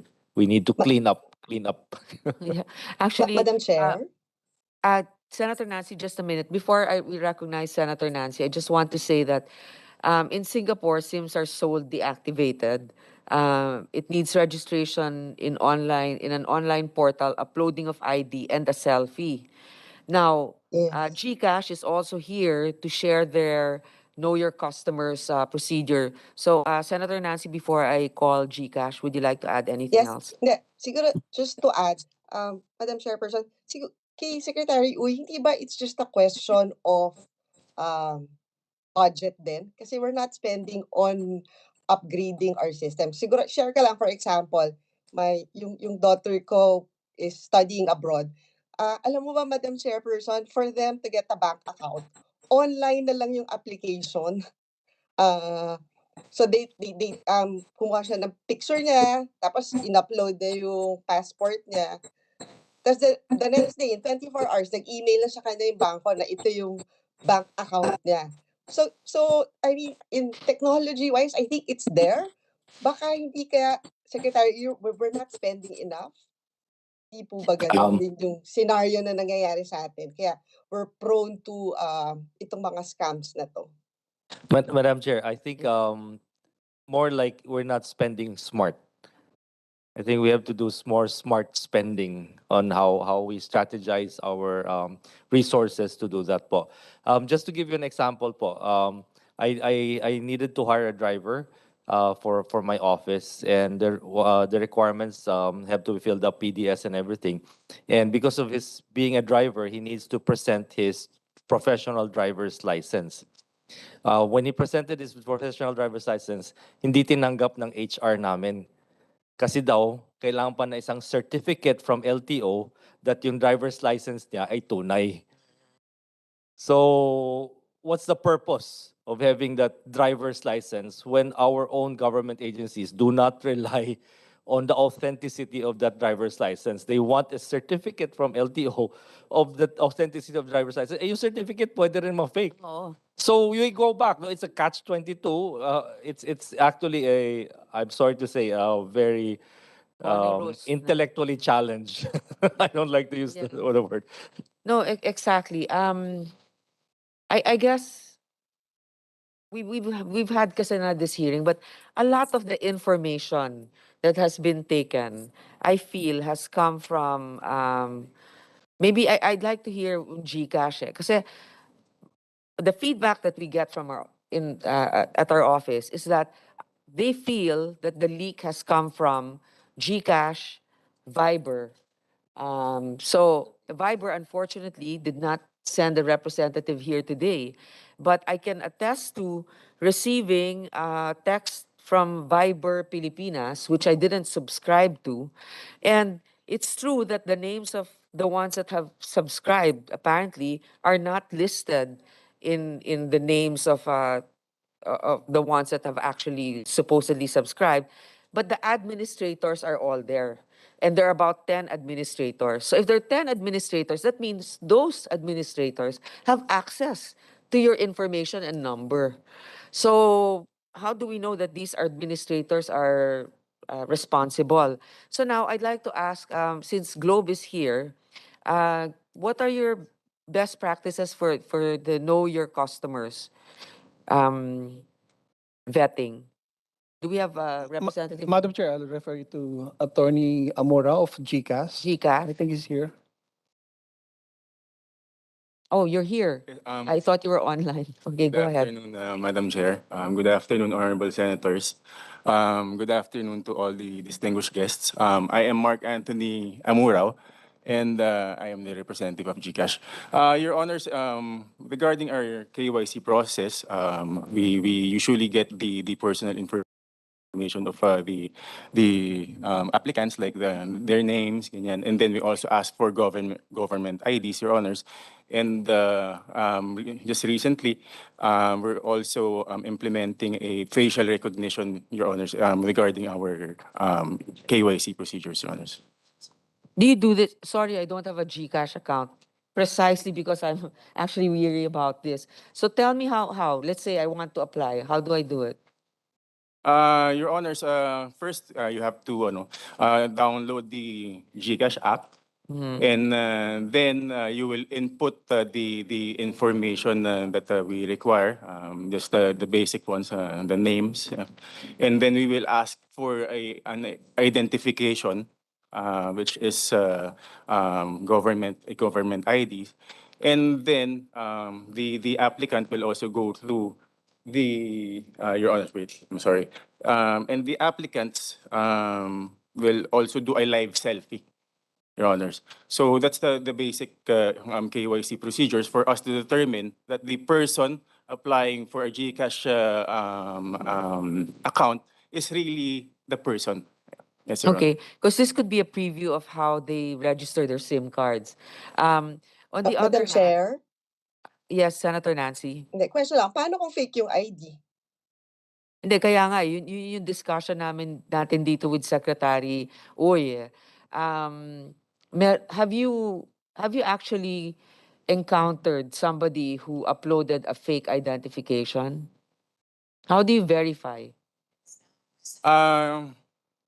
Madam Chair, as of now, we have a mechanism in place. We have a team also that look into the ID submitted, Your Honors. Well, in fact, just recently, we have been able to determine 1.37 million fraudulent accounts, and we were able to block them with the help of government authorities also. That's aside from the numbers, aside from the ones that that our system were able to determine also as fraudulent accounts, Your Honors. Pero marami kasi nagsasabi na yung information na ginagamit ng mga nagsascam, parang yung information na nasubmit sa GCash. Now, was there a recent breach in your operations? Thank you for that question, Your Honor. I think what you were referring to, Your Honor, is that in our send feature, send the money feature in our GCash app, it enables any GCash user to send or transfer money to another GCash user. And before the person will be able to send, he or she must input the number of the GCash user. And then, prior to the actual sending, there will be a prompt or a preview showing the amount that will be sent, the number, and previously, the first name and the initial of the family name of the recipient, Your Honors. It's important to share with you that this is actually to allow our customers to verify their transactions for two purposes. First is for them, is to prevent any inadvertent sending of money to the wrong persons. And second, it's actually a fraud mechanism, fraud prevention mechanism. For example, we can easily identify if the person posing as a legitimate contact of the GCash sender is really that person, Your Honor. We are able to identify if the person is correct. Madam Chair, just like to ask. Attorney, is it easier for you for someone who wants to enroll in GCash? Mas madali kung postpaid number, no? Or the same lang, prepaid or postpaid? I have to confirm that, Your Honor. But as far as I know, it's... I think it's easier kasi in line, it will be easier for you to identify pag postpaid, di ba? At least alam niyo register diyan, matagal na.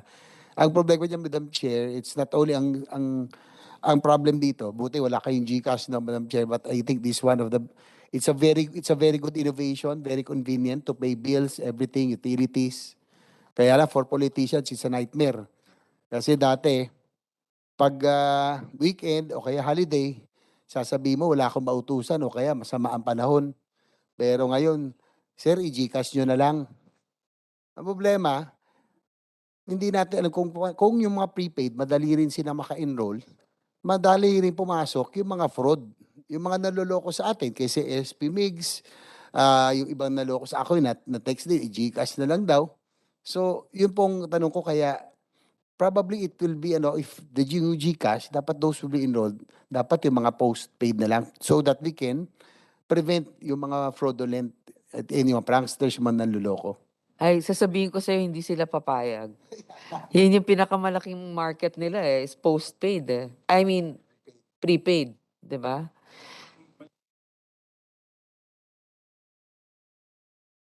Madam Chair, if I can also add to my statement a while ago, since you were asking if there was a breach. There was actually no breach of our systems.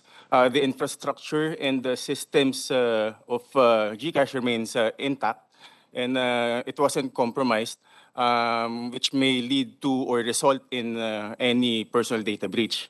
I'd like to hear from your data protection officer. Ikaw yung technical, di ba?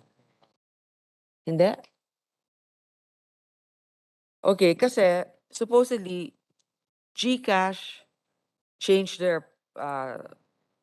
what did they change? Anong na-change na GCash? Your Honors, Okay, so as of today, GCash started hiding the registered names. As of today. But what happens to the names already leaked? And what does GCash plan to do with that? Ngayon kasi tinatago na ninyo are you aware of that?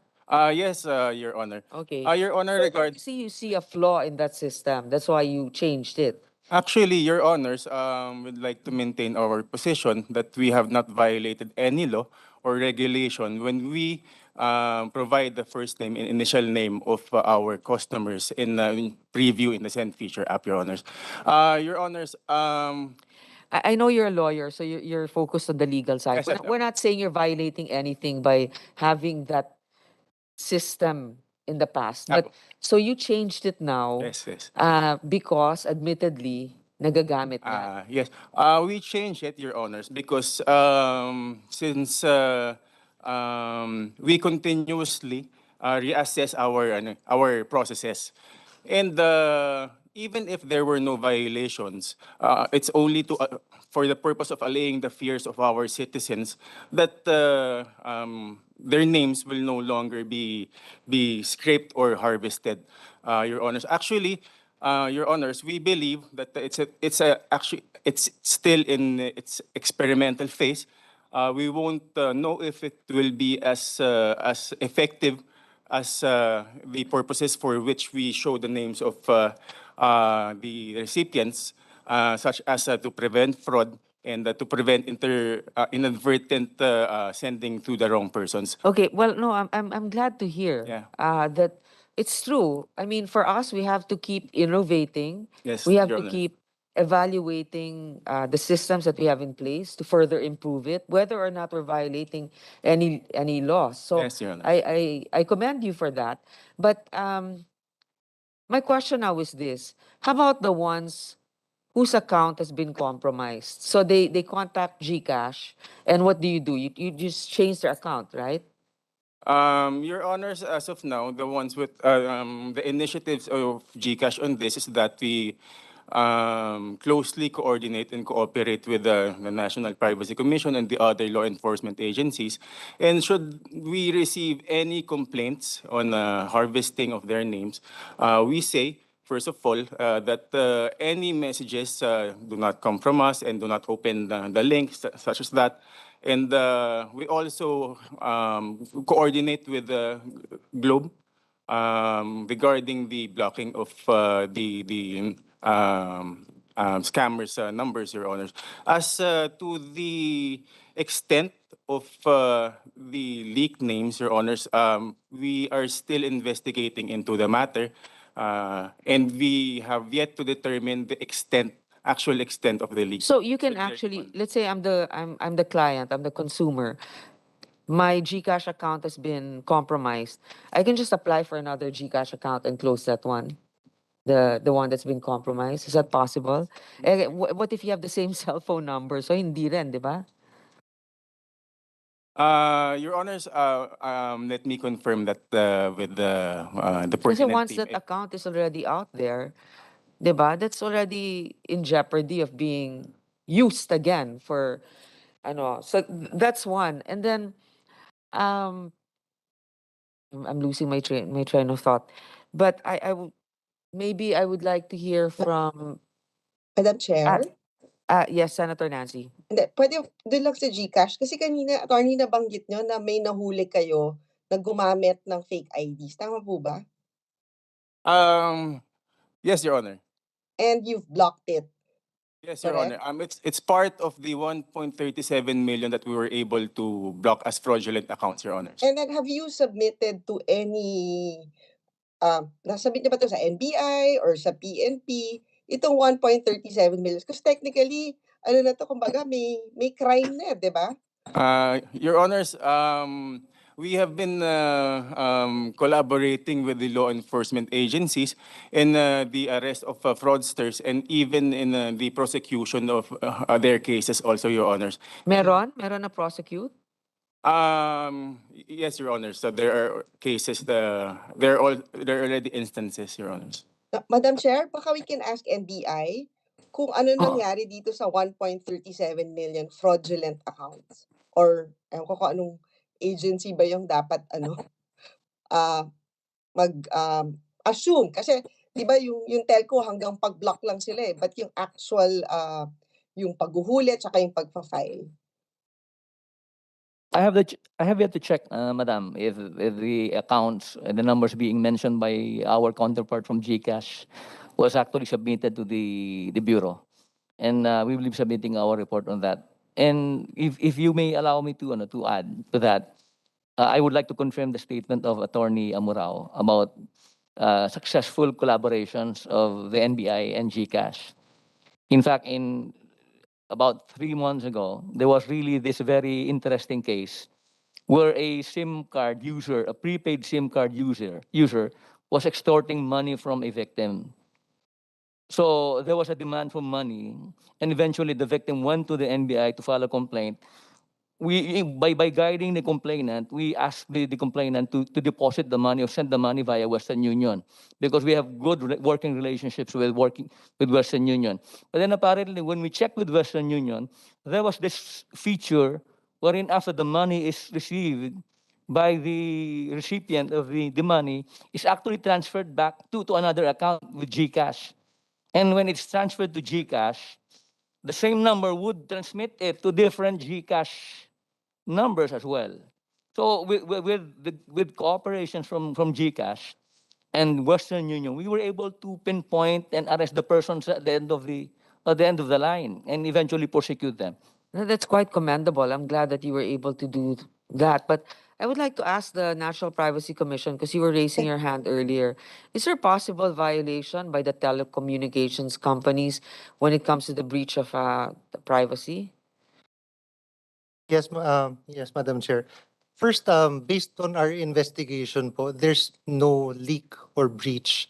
I want to make the distinction between what I mentioned earlier about scraping or harvesting. That means the system, based on what we're seeing, the system of the payment applications or the messaging applications were not actually breached. Hindi po napasok at walang nakuhang information. Yung scraping is using or harvesting is using a method where in an automated manner, someone enters a number tas magpa-pop up yung dapat papadala nyo. So ganun po yung nangyayari. Hindi po nasira yung security systems nila para makakuha ng information.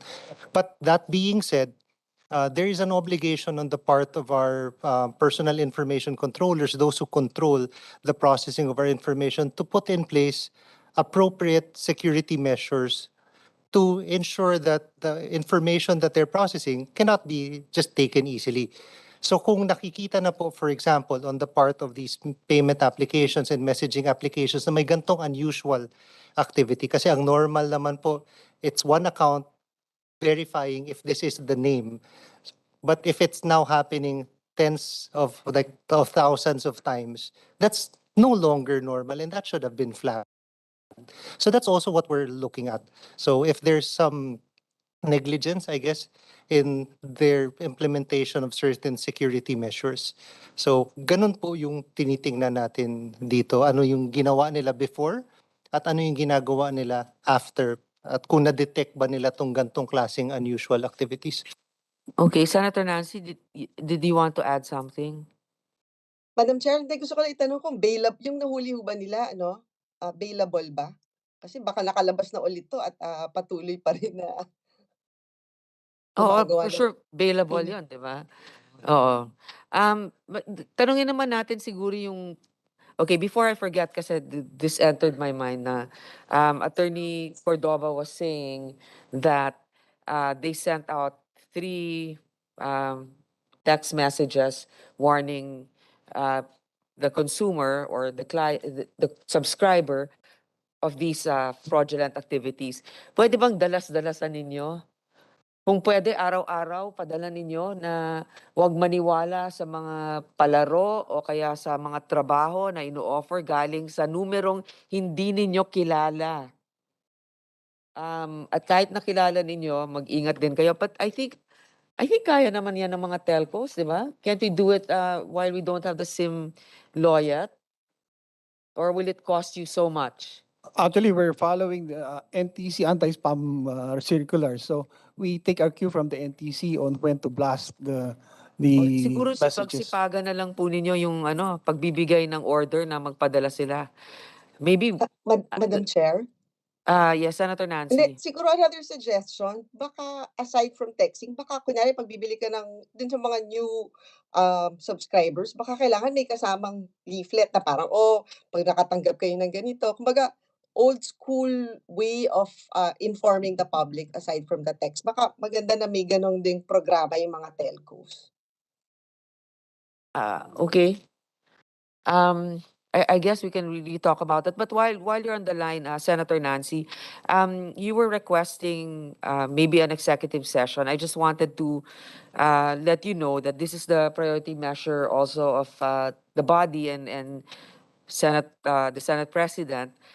We would like to adjourn this hearing. So maybe we can just ask if it's okay with you to meet with Attorney Uy or maybe ask a position paper from him that we can use as we craft our committee report. Kasi I have to report this out na by next week. Okay, Madam Chairperson. Okay, thank Yes. you. Okay, this will be the next series. First, PNP, I want to know any reports of scamming that you may have caught. And then I also want to talk to the DOJ kasi ito yung sa privacy and constitutionality, ganyan. I'd like to thank Converge also for being here. Kasi wala naman kayong mga SIM di ba? None. We do not have a cellular service. We're only focused on fixed, the quality of Yeah, our but- fixed service. So, Yeah, but we're here to support any cybercrime prevention initiative. That's right. That's why we just asked for you to come here. It will be a different topic for you later on. It's the number of subscribers that have grown and are trying to be accommodated by Converge. I guess you're having difficulty accommodating all of them. But you wanna- As of now, no. We have a lot of capacity in our network. So maybe if there's any other concern specifically that you want us to look into, please let me know. Yeah. Okay, no, because ganito, let's say you have a Converge line. Yeah, that's fixed. That yeah, wala kayo sa SIM. Okay. Yes. But thank you. I appreciate your presence here today. Okay, All right. Thank you. PNP. Kwentuhan niyo kami ng kung ano na yung mga kaso na nakalap ninyo tungkol dito sa mga fraud na sa cellphone. Yes, ma'am, Madam Chair. Thank you very much po for inviting us. Ma'am, for the yung pong query kanina ni Senator Nancy Binay, when it comes to the possible sources where the scammers got hold of the numbers and personal identifiable information, kaya nagkakaroon tayo ng text possible is the mobile applications download. Some applications, once downloaded in our mobile phone, automatically po nagkakaroon sila ng access doon sa ating contacts and doon sa ating photos, camera, microphone, and GPS. Meron po doon eh. And meron din po sa mga surveys natin like yung contact tracing form na pinipila pa natin. If not handled properly, may cause the leak of personal identifiable information. We have also the dark web. Ito po medyo malalim na po yung ano niya is cyber criminals have access in the dark web wherein they can buy or freely downloaded some personal identifiable information coming from compromised system that are being offered online. Meron po tayong compromised system network or yung credential wherein those that are process personal information is also one of the contributory. Meron po tayong messaging application. If someone will add a mobile number, katulad po nung binanggit kanina na automatic po isusupply niya yung data. Meron din po tayong money service provider na ganun din po once na pinasok mo yun is lalabas din yung data niya. And meron Sir, din, okay. Binabanggit nyo lahat yan. Pero ang gusto ko malaman, yung cyber crime group ninyo, anong capability ninyo na mahuli sila? Anong meron kayo? May mga equipment ba kayo? May mga tao ba kayo na nag-iimbestiga niyan? May nag-report na ba sa inyo at nagawa ninyo ng solusyon? yes ma'am, meron po. Actually ma'am, for the capabilities of our personnel, we have 4 fundamental trainings para sa personnel natin. We have the introduction to cybercrime investigation course. We have the identification and seizure of digital evidence. We have the introduction to digital forensic and investigations. The proactive internet investigation course. Ito na lang po. Kunyari ako ay biktima. Yes ma'am. Pumunta ako sa... Paano ko kayo tatawagan? Ma'am, meron po tayong isumbong which is very yung 4 na 8 lang po ang 8888? yes ma'am. Okay. Opo. So, pag meron kayong call center Yes ma'am. na sasabihin, Sa PNP po yun ma'am, diretso. diretso, tapos Ipo-forward po sa i-refer amin. kayo sa cybercrime. Yes ma'am. Ngayon, pagdating sa cybercrime, sir, meron pong nagte-text sa akin, ito po yung numero, tapos ganito. Paano niyo tutulungan yung tao na yon? Yes ma'am. We usually contact the complainant Okay. and we request them to file a formal complaint which is kailangan po yun sa pag-file ng kaso. No, I And- understand. Yes, ma'am. And katulad po na nabanggit kanina, kung GCash po yung involved, we have a close coordination with them. And we usually request or file the warrant to disclose computer data wherein they usually provide us all the information wherein meron din po kaming napafind out na peke po yung mga ID. Sometimes, 5 account, iisa po yung tao pero fake yung mga pangalan. So nakukuha po natin. Meron ba kayong DOJ, yung PNP ba may pwedeng mag-issue ng subpoena? Only the chief PNP, ma'am, ang pwede. Pwede? I think the Office of the Cybercrime po may be able to answer that. Our colleague is with Are you is able online. to? Ma'am, ang Kasi kung pupunta kayo sa Globe, okay, ganito po yun eh. Dito sa batas natin, hindi pwedeng basta-basta makuha yung information unless merong court order or a government agency that can issue a subpoena. So, pag pumunta kayo sa kanila, makukuha ninyo yung impormasyon kaagad? we have the warrant to disclose computer data, ma'am. We have to apply for that.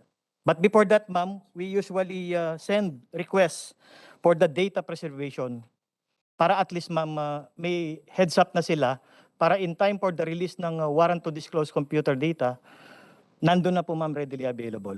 Kasi alam ko yung the police, if there's a clear or an ongoing criminal activity, you can apprehend or you can have pursuit, no?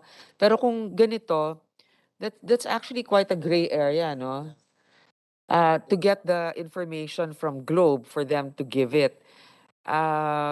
This is something that we need to study, no? No, I mean, I hope that you can obtain the information. So, paano yun?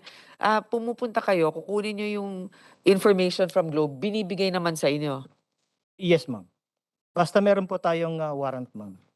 Saan kayo kumukuha ng warrant? We apply to the court, ma'am. So, okay. So, that's clear. You have to go through the court. Mabilis naman kumuha ng warrant. Depende rin po, ma'am, sa isa-submit nating... Oh, no. Kunwari, it's really a valid, ano. It's something that you need to verify. It seems valid. How long does it take to, in your division, to apply for a warrant? 3 to 7 days po, ma'am. Siguro there should really be a court dedicated to cyber fraud, no? Meron na ba? Meron po, ma'am. Meron? Court for cyber fraud? And it takes 3 to 7 days? Cybercrime courts, ma'am, meron po tayo. I think the DOJ conducts. DOJ? Do we have? Sorry, ma'am, that's with the Supreme Court. We won't be able to answer that. Opo, Okay. kasi it's the National Prosecution Service po only assist in the prosecution and then the application of warrants. Okay, the reason why I ask all these questions is that we're trying to make a workable IRR already, if possible, included in the law with room to grow because this is technology based. So we can't really be so strict as to the parameters because when technology changes, we have to be able to adapt easily. So when we craft the IRR, which hopefully we'll put already in the bill, right?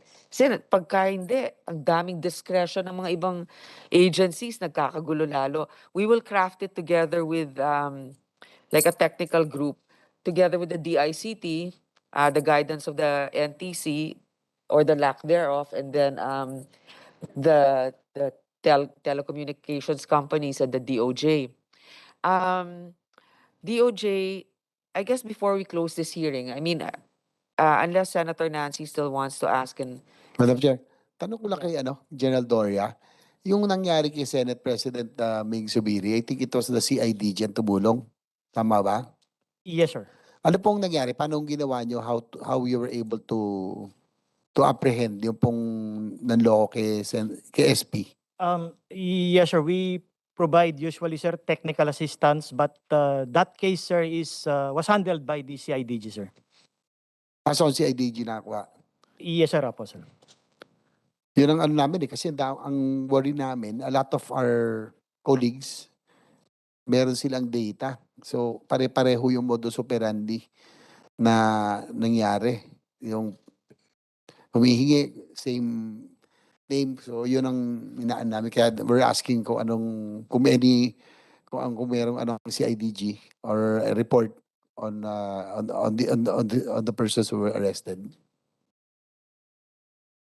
Yes, sir. Actually, sir, may mga endorsed din po na mga complaint na the same po, sir. And our operatives usually coordinate with your office, sir, para doon sa specifics.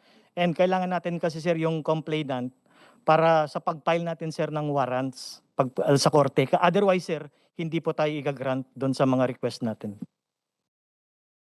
Okay, actually, nandito rin pala sa linya ang DTI. Kasi gusto ko malaman yung mga online raffle scams, online sellers. Ginagamit nila, may DTI permit, may ganito, ganyan. So, can you tell us about this? Director Valdez? Good afternoon, Madam Chair. Am I audible? Yes. Madam Chair, we have received complaints. I have data here. In 2020, we do not have, we did not receive any complaints last 2020 on tech scams. However, in 2021, we have 63 complaints received. And for the first half of 2022, we have 19 complaints received on tech scams. However, our action here on tech scams is that we refer them to the NTC pursuant to a memorandum of agreement we executed with the NTC. um, uh, last 2015, Madam Chair. Ay, parang black hole yan pagka nireport mo sa NTC. NTC, paano? Yung mga sinasabi sa inyo ng DTI, ng mga fake, yun ang binablock din ninyo? Yes, ma'am. Kasama po yan. Okay. Before I re-acknowledge the presence of Senator Estrada, I would like to ask the former NPC Commission, NPC Commissioner Liboro on illegitimate data brokers. Can you expound on this, sir? Thank you, Madam Chair, and good afternoon, ladies and gentlemen. And thank you for bringing that up. I've spoken about data brokers and data aggregators. Data brokers and aggregators actually have dual personalities. They could operate legally and illegally. Siguro para po sa mga nakikinig ho sa atin, sino-sino ba ito? No? Sa simpleng ito po ay yung mga data middlemen. Right? At sila po ay legally na nakakanegosyo, no, ng ating mga telcos. These brokers exploit global vulnerabilities in mobile networks, and they can send SMS through regular legitimate business routes, which are called white routes, and illegitimate routes, which are called gray routes or black routes.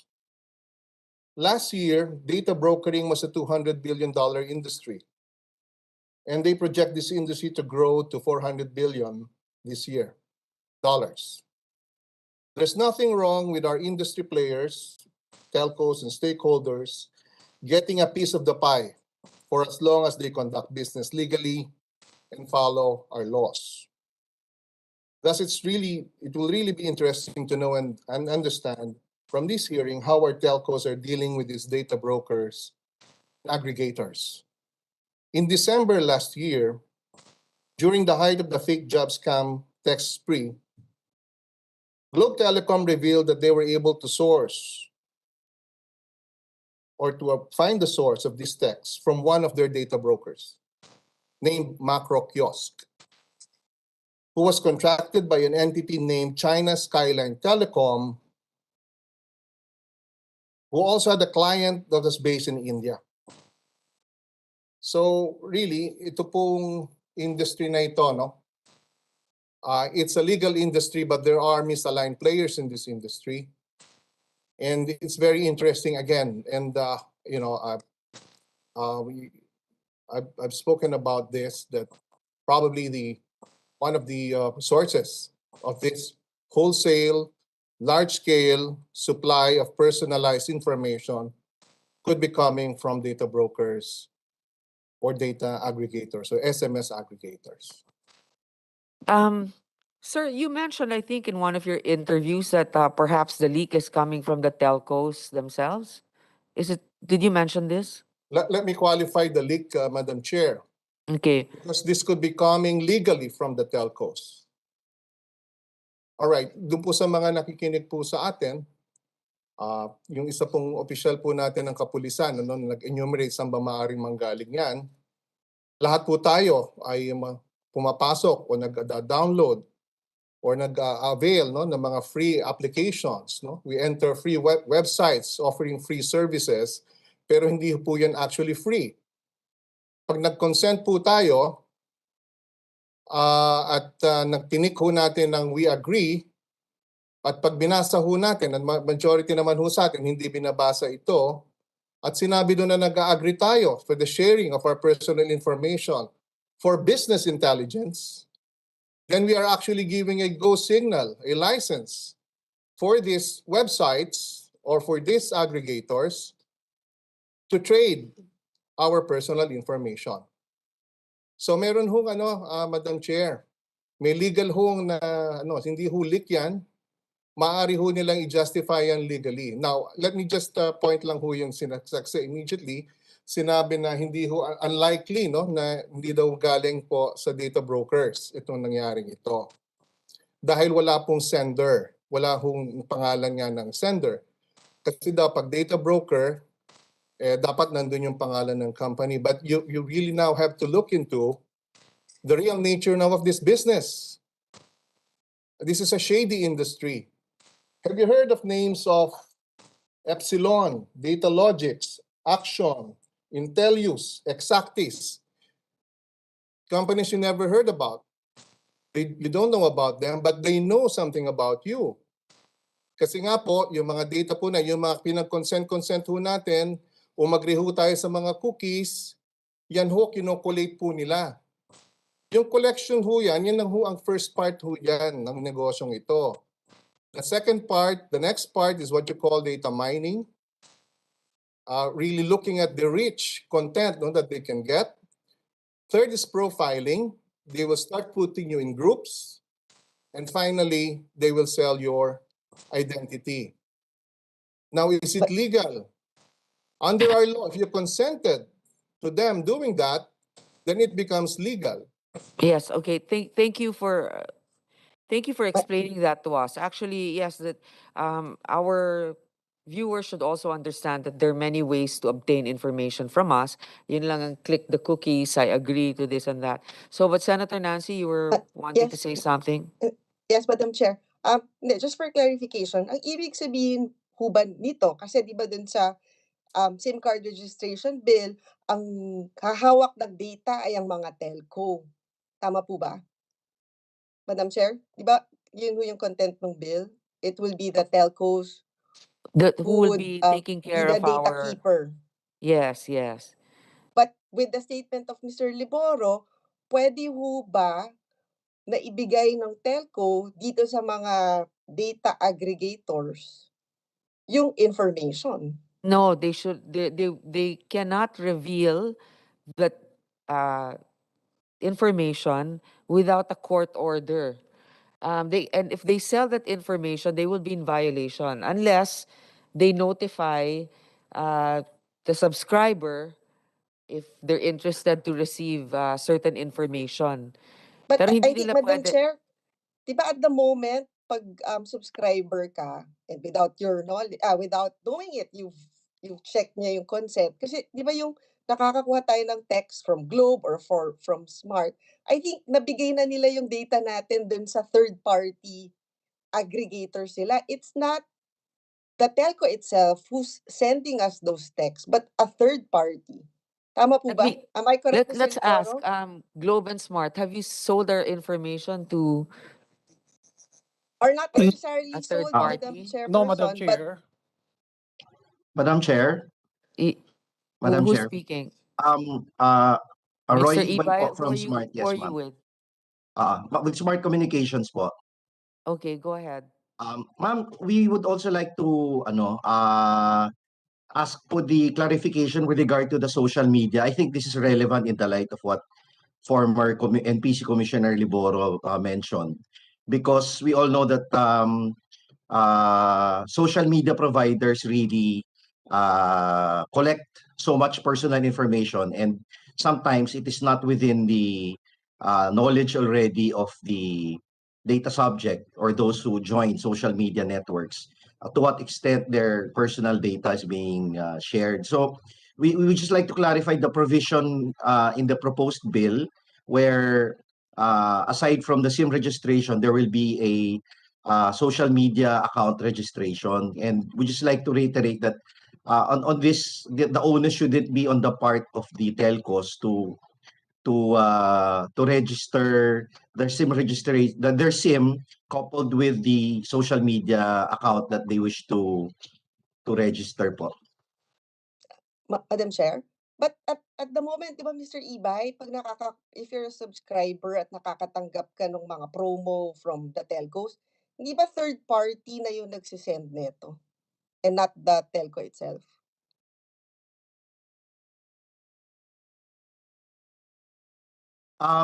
Depende po 'yon. Bale, meron po kasing whitelist na tinatawag po ang mga telcos where the subscribers allow themselves to receive promos, and then there are also SMS messages which are technically allowed by the NTC under current NTC text spam rules, meaning if these are for public service, if these are for disasters, if these are for upgrade of equipments and all that, network quality, then kasama rin po yun na pwede po ipadala po ng telco. So And usually yung internal ho ba, may nahuli na kayo na data aggregators na kumbaga ginagamit na nila yung data na binigay niyo sa kanila for other uses aside from dun sa promo ng telco itself?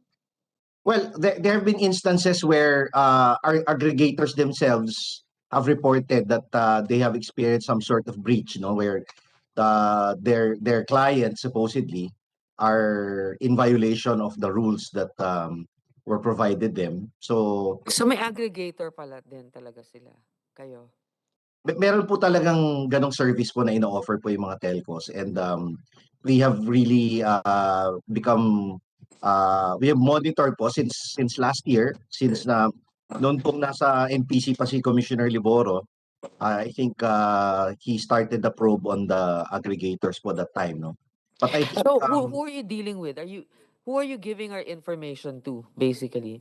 ay hindi po kami. Basically po, yun pong mga aggregators po, they have clients din po kasi, and there are strict rules po that should be followed, and yun nga po, basically may mga occasions po talaga in the past, before the stricter and before our CISO has implemented this technology that monitors all this phishing via aggregators. Meron pong mga instances po talaga na yung mga kliyente po ng mga aggregators namin nagkakaroon po ng breach din po on their side. Okay. I would like to ask, the only telco company that is against this is Dito Telco, because they feel that registering the SIM card might be too difficult for them to comply with because of the deluge of registrants. So Dito, what is your position now? Is it still the same? You're still against the registration of SIM cards? Your Yes, Honor? Yes. Yes, Your Honor. On our part, we are supportive now of the SIM Registration Act. We do believe that it will help in the eradication of these tech scams. Also, Okay. it is not a silver bullet, as they say. There is still going to be a lot of work ahead, but to put it simply, we do here at Dito are supportive of the SIM Registration Act. Okay, I know it's going to be what the process is for actually registering your SIM card. That will be in a technical working group because in the meantime that we don't have the national ID, that will be an issue. Now, I want to bring up something that's crucial to this discussion. There are several versions of the bill, okay? Some bills mention social media and some bills just mention SIM registration. Now, as you know, unfortunately, this bill was vetoed the last time because apparently it might be a transgression on the freedom of expression by including social media. On the other hand, as I mentioned at the beginning of this hearing, freedom of expression is not absolute. If it's already libelous, if it's pornographic, if it's a terrorist activity, this is not protected by that enshrined freedom of expression. Now, the DOJ, you're present here today. When it's very easy. All we have to do is take out the statement that says social media and just say the registration of SIM. But it will still cover any transaction using the SIM card. 'Di ba? So, kung meron kang account, social media account, it is activated by your cell phone number, you're covered. Am I correct? The NBI is nodding their head. You're right with that statement.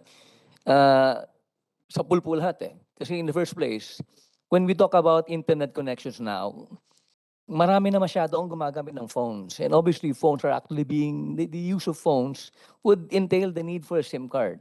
So when you do investigations, and eventually we're talking about securing log reports from the telcos or the ISPs, somehow the log reports would be able to pinpoint eventually to a SIM card and eventually to a prepaid number. Now, if a number is actually registered with the NTC, we still are able to achieve the same objective of identifying them. So tama po yung kahit walang social media registration, as long as we will be able to register SIM cards, we will arrive at the same results. Okay. Kasi, DOJ, what is your position? Apo. Good afternoon, Madam Chair. Thank you for the opportunity to comment. At the outset, we'd like to mention that we will submit a position paper on this. But the Department of Justice is fully supportive of the SIM card registration bills. In fact, Madam Chair, the DOJ was very active in the 18th Congress in the discussion on the SIM card registration bills. And it was unfortunate that the enrolled bill was vetoed. So in our present position, we maintain our support for the SIM card registration, except that we point out that there's a Senate bill among the six proposed bills which contain the social media accounts registration.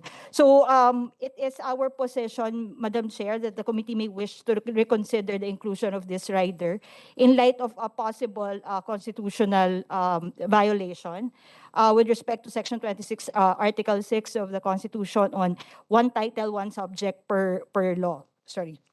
Every bill passed by Congress shall embrace only one subject. So apart from this, we also are concerned about possible violation of the freedom of expression in terms of subsequent punishment if the subscribers will provide their real name or their information, and that would later on be traced to them if ever they make Okay, so comments. basically what you're saying is you are in support of this bill as long as we just mention SIM. Madam Chair, we are supportive of the SIM card registration bills, but we are open to discussing further social media accounts, but it is not present in the proposed the bills as proposed. We're not closing. We're not saying that we will not support, but we are open to further discussion on this. Well, but as it stands now, if you use your phone anyway and your SIM to register, you're covered by this. You have to give your information. Well, the way to go around that is you just have to use your email. Don't use your phone if you're really very concerned about your. Kasi ito naman, the way this law is written, it's content neutral. Eh. It's not that no, it's really the actions that you do. If there anything illegal. But anyway, Attorney Cordoba. Ma'am, we support the position of the Department of Justice because the part regarding the social media may be considered a rider in the bill.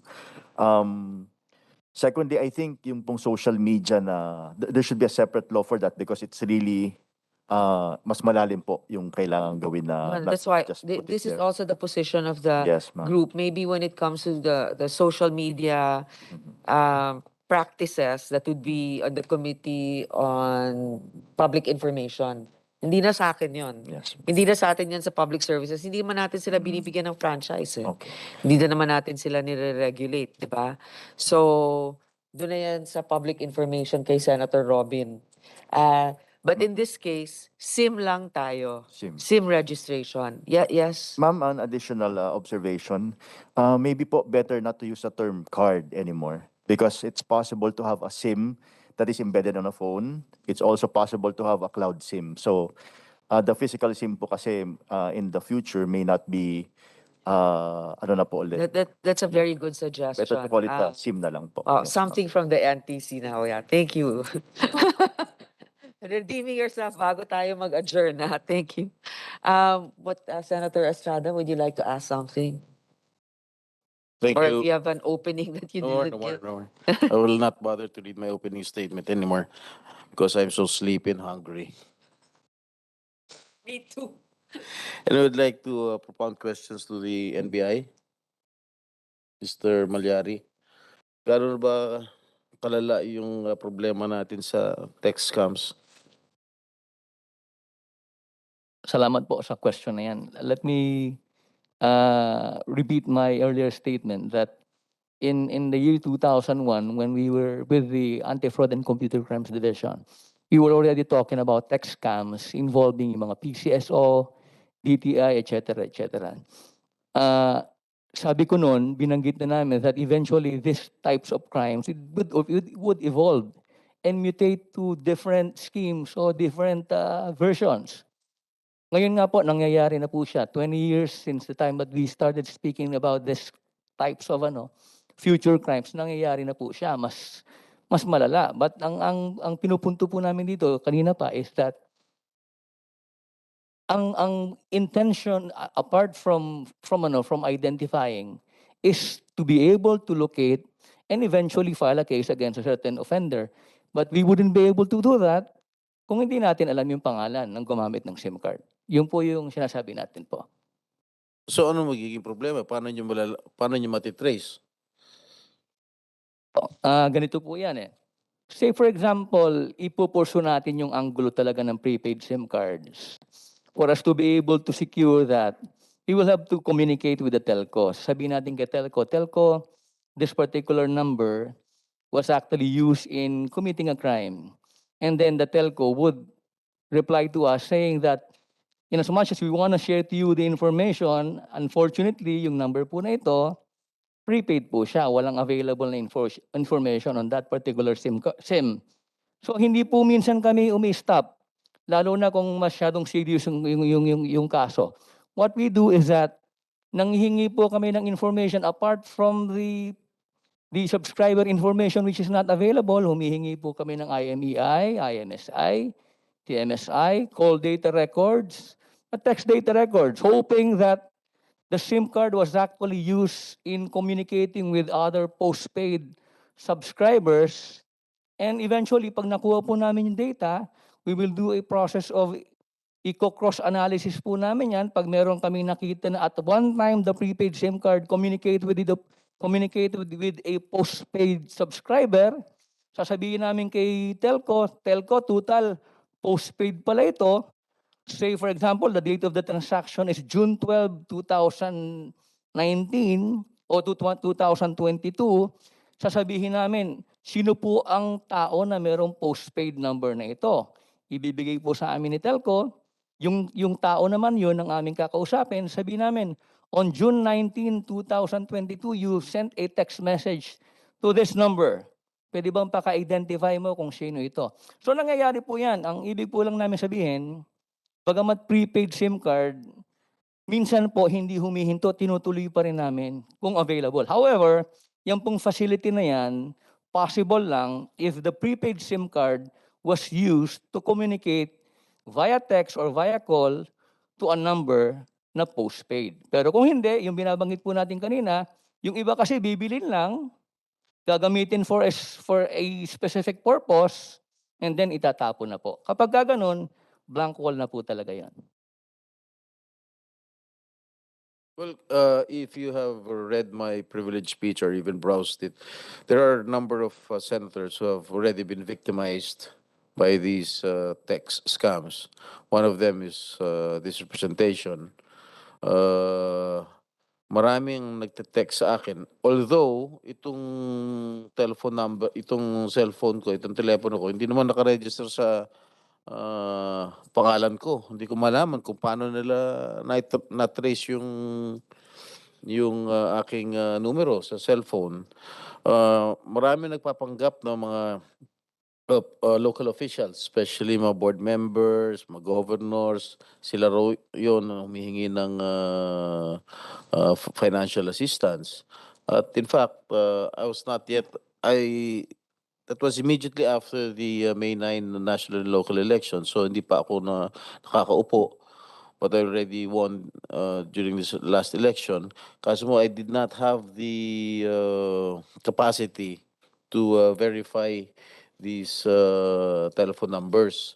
So I think isa sa mga nabiktima ron was Senator Nancy Binay na nakapagbigay din ng a substantial amount dun sa nagpapanggap na board member o governor. At ako rin, nakapagbigay din sa katangahan siguro.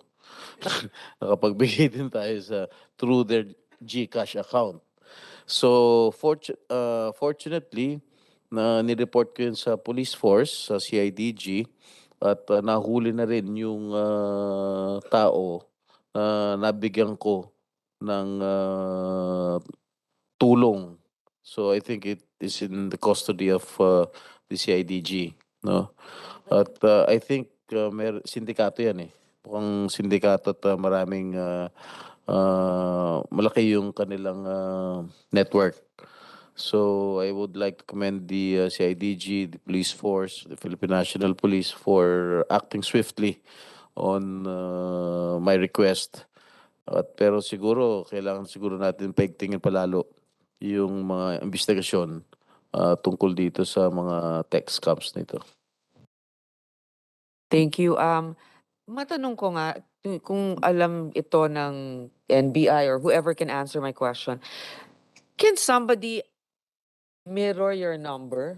Kasi minsan sinasabi lumalabas yung number na ikaw yung tumatawag pero hindi naman ikaw. Is there a technology na gano'n na?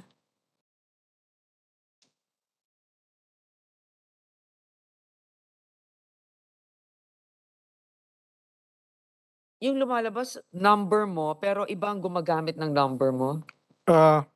Madam Chair, there's actually an old technology existing with regards to that. Matagal lang ginagamit yan. Sa ganon? Well, one of the things that's very common is SIM card cloning. The other one is online. It's an anonymizer. It's computer based. It's a facility. Example, yung number ni Senator Jinggoy, madadalang ka ng message pero hindi siya yon. So, Tao yon. so nagagawa talaga yon? Yes. Nangyayari? Yes. Yes. Paano nangyayari yun? Turuan mo nga ako. So nangyayari yon, nakukuha yung number mo, tapos gagamitin ang number mo para akala nung nakakatanggap, ikaw yung nag-text. Yes. Okay. It's a computer based. Marunong ka ba gumawa ng Yusek? Ay, hindi ho. Sino marunong? Mga telco? NBI, kunyari meron kayong equipment, halimbawa, merong number na ginagamit na kailangan i-trace kung nasaan ang tao na yon, kung active yung number. Meron ba kayo? Magandang question po yan, Madam. Kaya naman po, laging humihingi ng tulong ang NBI sa Kongreso para mabigyan kami ng budget para makabili ng equipment. Unfortunately, wala po kaming ganyan. For purposes of pinpointing the exact location of a number, we seek the assistance of the telco. So the telco has it? On official investigations po. Okay. Kayo wala, ha? Wala po, ma'am. For sure wala ang NTC, right? Meron? Sa executive session na lang po, ma'am, if ever. Okay, executives. So meron. Hindi, wala. Wala. PNP, meron kayo? Wala po yung PNPs pagdating po Wala. dyan. Okay. Okay, so I mean, pagdating sa budget, maybe pwede kayo mag-propose. Mga magkano ba yon? Mahal po, ma'am. And at the same time, depende po yan sa capabilities. Yung binabanggit po kanina ni Yusek Ramos, Yusek Ramos, ang tawag po ng mga syndicates dyan, man-in-the-middle operation, wherein a specialized equipment would function as his own cell site, thereby assigning a TMSI on a communication to make it appear that he is actually a cell site. In the process, from this equipment to the intended beneficiary of the text message, pwede niyang ilagay yung kanyang number to make it appear that somebody else or a real person is actually texting or sending the message. Pero special equipment po yan, in the past, when I was chief of the NBI Technical Intelligence Division, there were vendors, mostly from abroad, which proposed this types of equipment. Kaya lang po unang-una by reason of the money or the budget involved na wala ang NBI and yung pong issues on privacy, hindi po nagmamaterialize po ito. Okay. I think right now we're in agreement that we need some measures to protect our citizens, and since it's already pervasive, these scams, I think that there should really be some sort of accountability by way of the registration of SIMs. I think we're all in agreement. Wala naman kontra dito, di ba? Against the registration of the SIM. Wala. Okay, and you know what? I'd like to make mention. I appreciate the patience of the secretary for staying from start to finish and joining our discussion. And again, I'm happy that you've been appointed. Congratulations.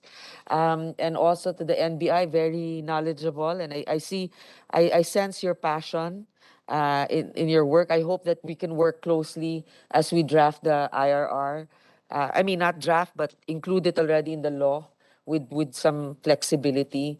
Thank you to all our guests, Globe and Smart, DOJ, PNP, GCash. Paymaya, wala dito, ano? Walang complaint yata sa kanila, no? Wala pa. Okay. As always, Attorney Cordova, thank you. And Mr. Cabarrios, I hope you are enjoying your retirement. And sometimes, please do join us still. And I'd like to thank here my kinakapatid. Thank you for joining us, Senator Jinggoy. The better one. Vice Chair.